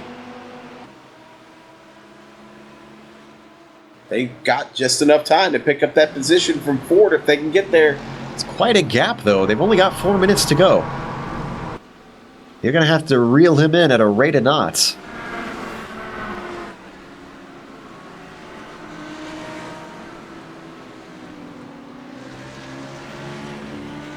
Let's go back to our leader real quick. This was some impressive driving. He worked his way through these guys, and some of them let him by, some of them made him do the... But Williams, since he's got one, I don't want to curse him here, he's got one car to go before he's clear, and that's Danny Garcia Filol. And it looks like he's finally going to get this done. That's 17th, 18th, 19th, 20th. He worked his way through 21st, 22nd. Good job from our leader. And unfortunately for Andrew Call, he's still stuck at the tail of this train, has not been able to overtake anyone, gets very close to the back of Marc Perez. And that really disrupted his momentum. Look at the gap that he lost. Perez, in the meantime, closing up on that Fusion Racing Mercedes. Takes a little bit of a peek, but not a serious attempt, down into Abbey.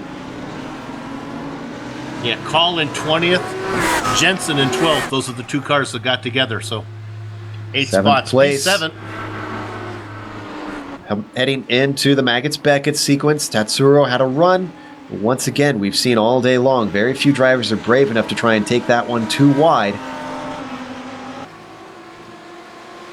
This is a good Audi-on-Audi battle, too, right now. Both cars, sharing the same characteristics and line on this track. And Mata, oh boy, Hashimoto really wants to make this move, guys. And there was a pass for position just ahead of him. This is a battle for 26th going on. Yeah, I was just about to say, this is going to be interesting because these two are battling for position. Whoa. Well, and I think that was a connection problem, guys. Yep. No, that wasn't a connection problem. I'm pretty sure he had an incident and disappeared. Yes, that was the infamous incident. Goodbye, you're gone. That's why he pulled off to the left. Interesting. All right, so well, rare we're you still get to see watching one this of battle those for 7th. live, yeah. Kind of like Bigfoot. They're never around when you're watching. Yeah, exactly. We saw an incident. Cap got somebody. We'll have to get a still shot of that. Still shot of the car disappearing. You tell me how that works out there, Sean. Meanwhile, David Mata manages to finally overtake Jonathan Brault, who was a lapped car, so that's going to free these guys up, but didn't do him too many favors because Tatsuro within 2/10 and closing down into Copse. He's going to want to try and get a run coming out of this corner. Sticks his nose in just a little bit, but not a serious attempt. And can't keep the momentum off there as he loses ground.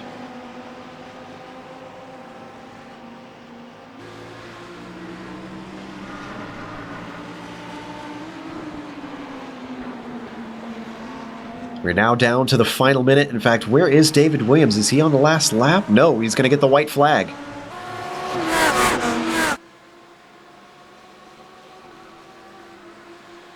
So we continue to watch this battle. Look at Tatsuro. He knows that the time is up. Looking to the outside, coming up to Stowe. Can he get it done? Holding on around the outside. He's going to have the inside into Vale if he can just hold on to this. He's got the apex. Mata finally gives up the ghost. Nice move by Tatsuro with just one more to go.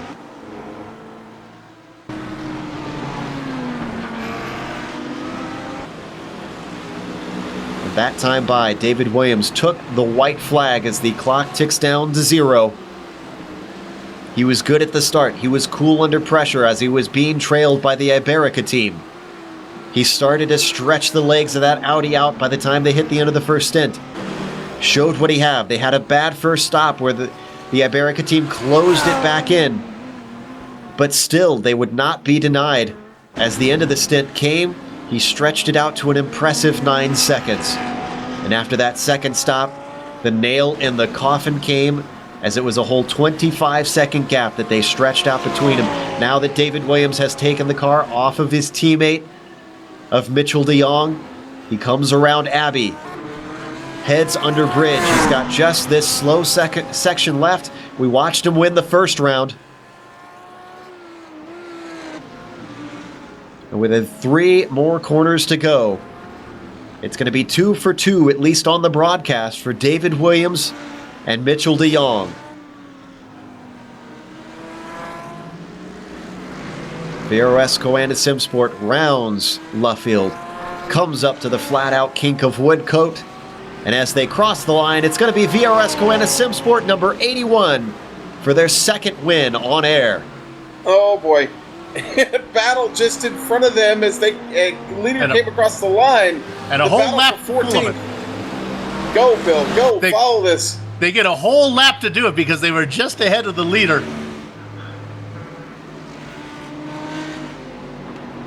Got a little bit of time before we get to Grabowski, who's actually just coming to the line. So now Grabowski's going to take second today for Team Pure Racing Black. Let's go back to 15th real quick, and actually they make that position. Diego, I think he might have run out of fuel.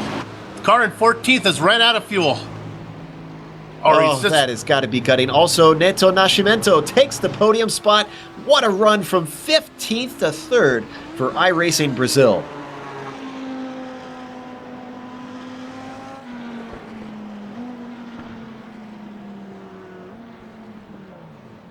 And as we watch Ivo Hallower take that 4th position, Thomas Lorenz also going to get the top 5. Disappointment, though, for Iberica Racing Interactive 4 coming home in 6th. David Mata does take that 7th spot, if I'm seeing correctly. Where did Hashimoto go? Did Hashimoto run out of incident points? It very well may have been the case. No, he came across the line. My timing and scoring just told me. We are looking to see if he's a lap down, perhaps. I'm seeing Vindebal White finishing 7th. Officially. Yeah, that's what I'm showing on mine. Yes. Yeah. All right. Timing and scoring gets a little screwy at the end of the race. We apologize for that. So they did manage to stay in front of G-Tross SST Orange. Tell you what, let's give some credit to 12th place, though. Marcus Jensen making quite a run, although I'm sure he would have wanted more. He started in 9th. He lost 3 positions, but what a comeback to try and salvage that. Look at that. 23rd, Tobias Cerny. I believe that's going to be our last car on track. And actually, Dream Factory having really probably a nightmare factory right now. So they ran out of gas on the last lap. They're going to finish last car on the lead lap, I would assume, or I guess first car 1 lap down, I guess. That's going to bring us to the end of the race. However, our broadcast is not over. We're going to have the unofficial results as well. We're going to have driver interviews. Hopefully, we'll try and bring a few people in. If you drove in this race, I can see we've got one guy waiting for interview, so we'll try and bring them in. So stick around, because on screen, we'll have the upcoming broadcasts here on the Global Sim Racing channel. Don't go away.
Welcome back to Silverstone Circuit. We just watched 3 hours of racing here for the second round of the iRacing Blancpain Endurance Series live on the Global Sim Racing channel. In the end, it was another dominant performance from VRS Coanda SimSport, who took home the checkered flag and got to lift the trophy for this round. Pure Racing Team Black did a nice run into second, got themselves up into strategy and brought it home solidly. And then rounding out the podium, feel-good story of the day, iRacing Brazil GT3 into third after starting in 15th. As well, we should mention Pure Racing Team Black started in 10th, so they had quite a few positions up as well. Pure Racing Team Red, they were just outside that podium, and fourth with Core Sim Racing BES following them home in fifth. Iberica Racing Interactive, they started in third, they were up to second, but then a driver change slipped them down into sixth in the end. Vindebal Zim Racing White managed to come home in seventh with a pass with 1 to go. Nicely done to them. G-Tross SST Orange came home in eighth with Jim Racing Yellow coming home in ninth. And then rounding out the top 10, Bill, it was Element Motorsports. Joe's top 10 had a lot of excitement, but if you wanted action, cheers and tragedy, it was from 11th through 20th. Team GTNF gets that 11th position. Apex Racing TV in the dozen spot. Baker's dozen spot goes to ERM MPMS, number 725. 14th is Apex Racing Simulators. 15th position goes to Trident Racing. All ribbons and curls. They ran out of gas on the last lap, or they're going to be giving credit to the last car on the last lap. That was Dream Factory in 16th. Odox Motorsports Samsung, number 30 car, going to be in 17th position, followed by Iberica Racing Custom Cockpits. 19th and 20th goes to ERA Logitech G, number 726, and then rounding out the top 20, Fusion Racing GT. Sean? All right, then we take 21st. That's going to be Orion Race Team number 3 today. 22nd going to be Champs GT. 23rd, Team RSO BGT. 24th, TTLR Red.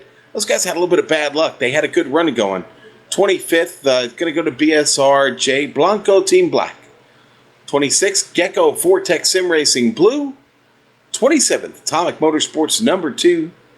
28th, Jim Gray Racing. I'm sorry. I knew I was going to do that. Jim Racing Gray. Maybe we'll call them Jim Boxing Gray next time. Okay, 29th, R4R Motorsport. And 30th, going to be Vendaval Sim Racing, rounding out the top 30. 31st was PND Racing with Team Hosaria following them in 32nd. Extreme Motorsports, I think they deserve the Dory Award. Remember, they were a lap down very early on. They finished in 33rd, kept it going, and gained some places. Radicals Online Pirates finished in 34th, followed by Odox Motorsports Samsung 76 in 35th position. Jim Racing Black came home in 36th, Gecko Vortex Green in 37th, with Pure Racing Team Green, unfortunately not having the day they wanted, in 38th. Suderia Leon Black in 39th, and Thrustmaster Movano White comes home in 40th. Bill? 41st, Team GTBS, Black Star Racing Gemini, Curb Surfers take the 43rd position. Pure Racing Team Blue and SRB Racing 4 finish 44th and 45th. The next 3 spots go to Gracia Racing BS number 3, Fiction Racing number 101, and Friction Racing number 911. 49 and 50th go to Mad Cow Racing. Clearly they were out to pasture for most of the race there. And then in 50th was VEC Blancpain Racing Team. Sean. No, I guess I'll take these last ones. There's only 2. Sim RC. Oh, I get this one. I refuse to announce teams that have websites in them, but I'm going to do it anyway. Team SimRC.de Crimson. And then, I get this one. Shia Michihimi Sim Racing Yellow. Thanks, Sean. All right. Well, we have a few interviews, actually. First up, it sounds like Florian Voith has joined us, and Bill gets to find out if we've been completely botching this name. All right. Let's go right to the most important point here. Florian, the last name, we're going to go with Voith. How do you pronounce it? So usually they pronounce it Voith, but you have to pronounce it Voite. Voite. We can do that. A little V with the T on the end. We got it. That's a hard one. No, we're working on it. By the time we get to race 6, we'll have them down. Hey, congratulations on the race today. You had a nice run early. Let's talk about that to start with. Running about third, fourth most of the way. Really didn't force the issue too much, did you? Well, yeah, we were doing a really constant lapping, I would say. At the beginning, it was really great start from Dennis. He was doing a very good start. We were starting from P10, and he could gain directly at the start some places. And we know that we were faster than the front runners because we had a really bad qualifying lap. We missed it a little, but overall we tried to keep up as good as possible with P1, but it was not possible anymore because Mitchell was doing such an incredible lap times. This was really good. So props to that, but overall I think it was really fun. Well, then let's talk about it. You came in and did the second stint, right? And then you gave it back to Dennis. You gave it back to him early, and my gosh, when he got behind the wheel, you guys, I think you were in either fourth or fifth, and by the time the pit cycles were done, you were up in second. Yeah, I mean that was the plan. We were doing a deep undercut because we have done this several times before. We were thinking like Iberica was really fast at the beginning, and also in the second stint they were really fast. But then we realized they might have used less fuel for the second stint, and we have filled up completely the second stint. So we could do a very early undercut and could bring it easily to the end in this way. Now, how is Pure Racing Team Black in the standings? Are you guys an automatic race, or do you have to be in the top 25 to get in, and how's it going? So actually, I'm not sure where we at really. This morning we were at P5 or something. Probably we gained one spot now with our sister team, with Pure Racing Team Red. But all the others are still, I think, in front of us because we probably did not gain too much tonight. But it was our best result for the weekend, so we're pretty happy with this. And I think there's more to come. Okay, well, great. Well, if you can arrange it, make sure that you're in this the third race of every weekend, and we'll get you here on GSRC. I'm trying. Thank you. Thank you very much. Thanks to all of my teammates. Thanks to all sponsors, and we'll hear us. Bye-bye. There you go. Pure Racing Team Black. And that was Florian Voigt. All right. Joe? No, Voite. Voite. There we go. Voite. We're going to get That's it. right. All right. Up next, we'd have our winning team waiting to be interviewed. VRS Coana Simsport had Mitchell de Jong and David Williams in the car, and as well, they had Philip Stam up on the box today. Let's talk to David first. David, first of all, congratulations on being able to bring the car home to the checkered flag.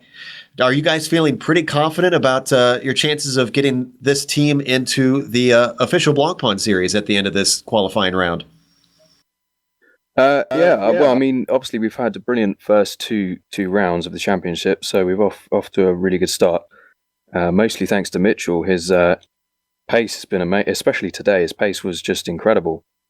So all I had to really do was just bring the car home. Yeah, you certainly did that very definitively. It didn't seem like you were under threat at all. Very clean out there. Mitchell, I wanted to ask you, we've noticed a pattern with your driving that it seems like you're just kind of taking it easy for the first part, and then suddenly you turn on the afterburners in the final few laps before a pit stop. Is this right? Yeah, I think it's kind of put a lot of emphasis on making sure the tires will last through the whole race. So I think in the beginning I could push a lot harder and maybe save a few tenths on the earlier to middle of the stint laps, but I just want to kind of make it to the pit stop, focus on having good pace at the end. It seems to be working out, so that's just kind of been my goal, just to keep it smooth and keep it clean. Oh, you made it look easy out there, that's for sure. Sean, did you want to ask any questions of the team? Well, I want to talk to the crew chief. Well, Philip? he's asked not to be interviewed, so okay. That's fine. We'll keep the questions away. Mitchell, I got to ask you, how much chance do you get during the week to actually put in the team as a whole, to put in time to think about strategy and compare numbers? Yeah, it's certainly tough with all our kind of different schedules. With how close these last few races have been, us being kind of in a new car where none of us have really had experience in it as well. So kind of building the setups and learning about the characteristics of the car and kind of what works for strategy definitely makes it a bit tough to test. But, seem to be managing right now, and I think we'll have a little bit of a break for the next one. So at least we can kind of have a little more relaxing of a schedule, but we just kind of put in our time wherever we can, and hopefully we'll continue to work out. Well, with some of the best racers on the iRacing service in these splits when you guys run, I mean, preparation, very important, isn't it? Absolutely, it's huge. From the beginning of the week till kind of the end when you're kind of in the race, pace-wise, it can be, a pretty big amount, even depending on setup. There's a lot of improvement you can do throughout the week, because it's not only about just making the car fast for a hot lap, but you also have to do your race stints and practice to see if the car is actually good over a whole stint. So definitely is really time consuming, but it's necessary and really important. Yeah, I think it's important for a lot of viewers who are tuning in for the first time. Stumbled across iRacing.com this morning and said, you know what, I'm gonna watch one of these finally. It's important that they understand what kind of investment it takes to perform at this level week in, week out. Yeah, definitely. I think like a race stint will be an hour and 10 minutes or so. So kind of to test a single setup change or something like that definitely can take a little bit of time, but it's fun. I enjoy doing this as well as like some other training for the real life stuff, but this definitely makes it fun. I have no complaints. Well, one last question for David before we go. David, we noticed that you guys switched up the order. You did the middle stint before, and you had Mitchell doing the first and the anchor. Is there a reason you guys switched up this round? Well, the earlier race today, in fact, or yesterday actually, it was Rocco that did the middle stint. So I guess today we just decided to put Mitchell in for the first two stints. Rocco wasn't available, and Mitchell was just really, really on it. So it was the quicker strategy for us today, definitely. Oh, it certainly seemed to prove a point that you guys are here to win. And thank you to the entire team for coming and talking to us. And again, congratulations. We're going to close up today. However, we want to thank a few people before we go. Of course, thank you to Blancpain for sponsoring this iRacing series and bringing it to light. And of course, thanks to iRacing for organizing it. And a special thank you goes out to RaceSpot for giving GSRC the opportunity to cover this series. Thanks to the software and hardware that we use for our broadcast. You can see those listed on your screen. Additional thanks to our musical contributors, Eric Ekholm and Casey Lalonde, whose music you can find at the websites listed. Thanks to the team today, Bill, Sean, and Amjad, as well as Dougie. If you'd like to find out more about GSRC, you can find it at globalsimracingchannel.com, along with archived races and upcoming broadcasts. We're also on Twitter at GSR Channel and Facebook at /Global Sim Racing Channel. Definitely interact with us on social media, as well as on the iRacing forums. We love answering questions and addressing any concerns, as well as just basically getting you guys' feedback. Next race is going to be Zolder. That'll be Sunday, December 4th. That'll take off at noon Eastern. Unfortunately, I won't be able to be around for that one, so Bill and Sean will take care of things in my stead. Looking forward to seeing how that one takes place. We also have upcoming races for other series on your screen, so check those out and mark them down on your calendar. However, until next time, race clean, race hard, and we'll see you on the track.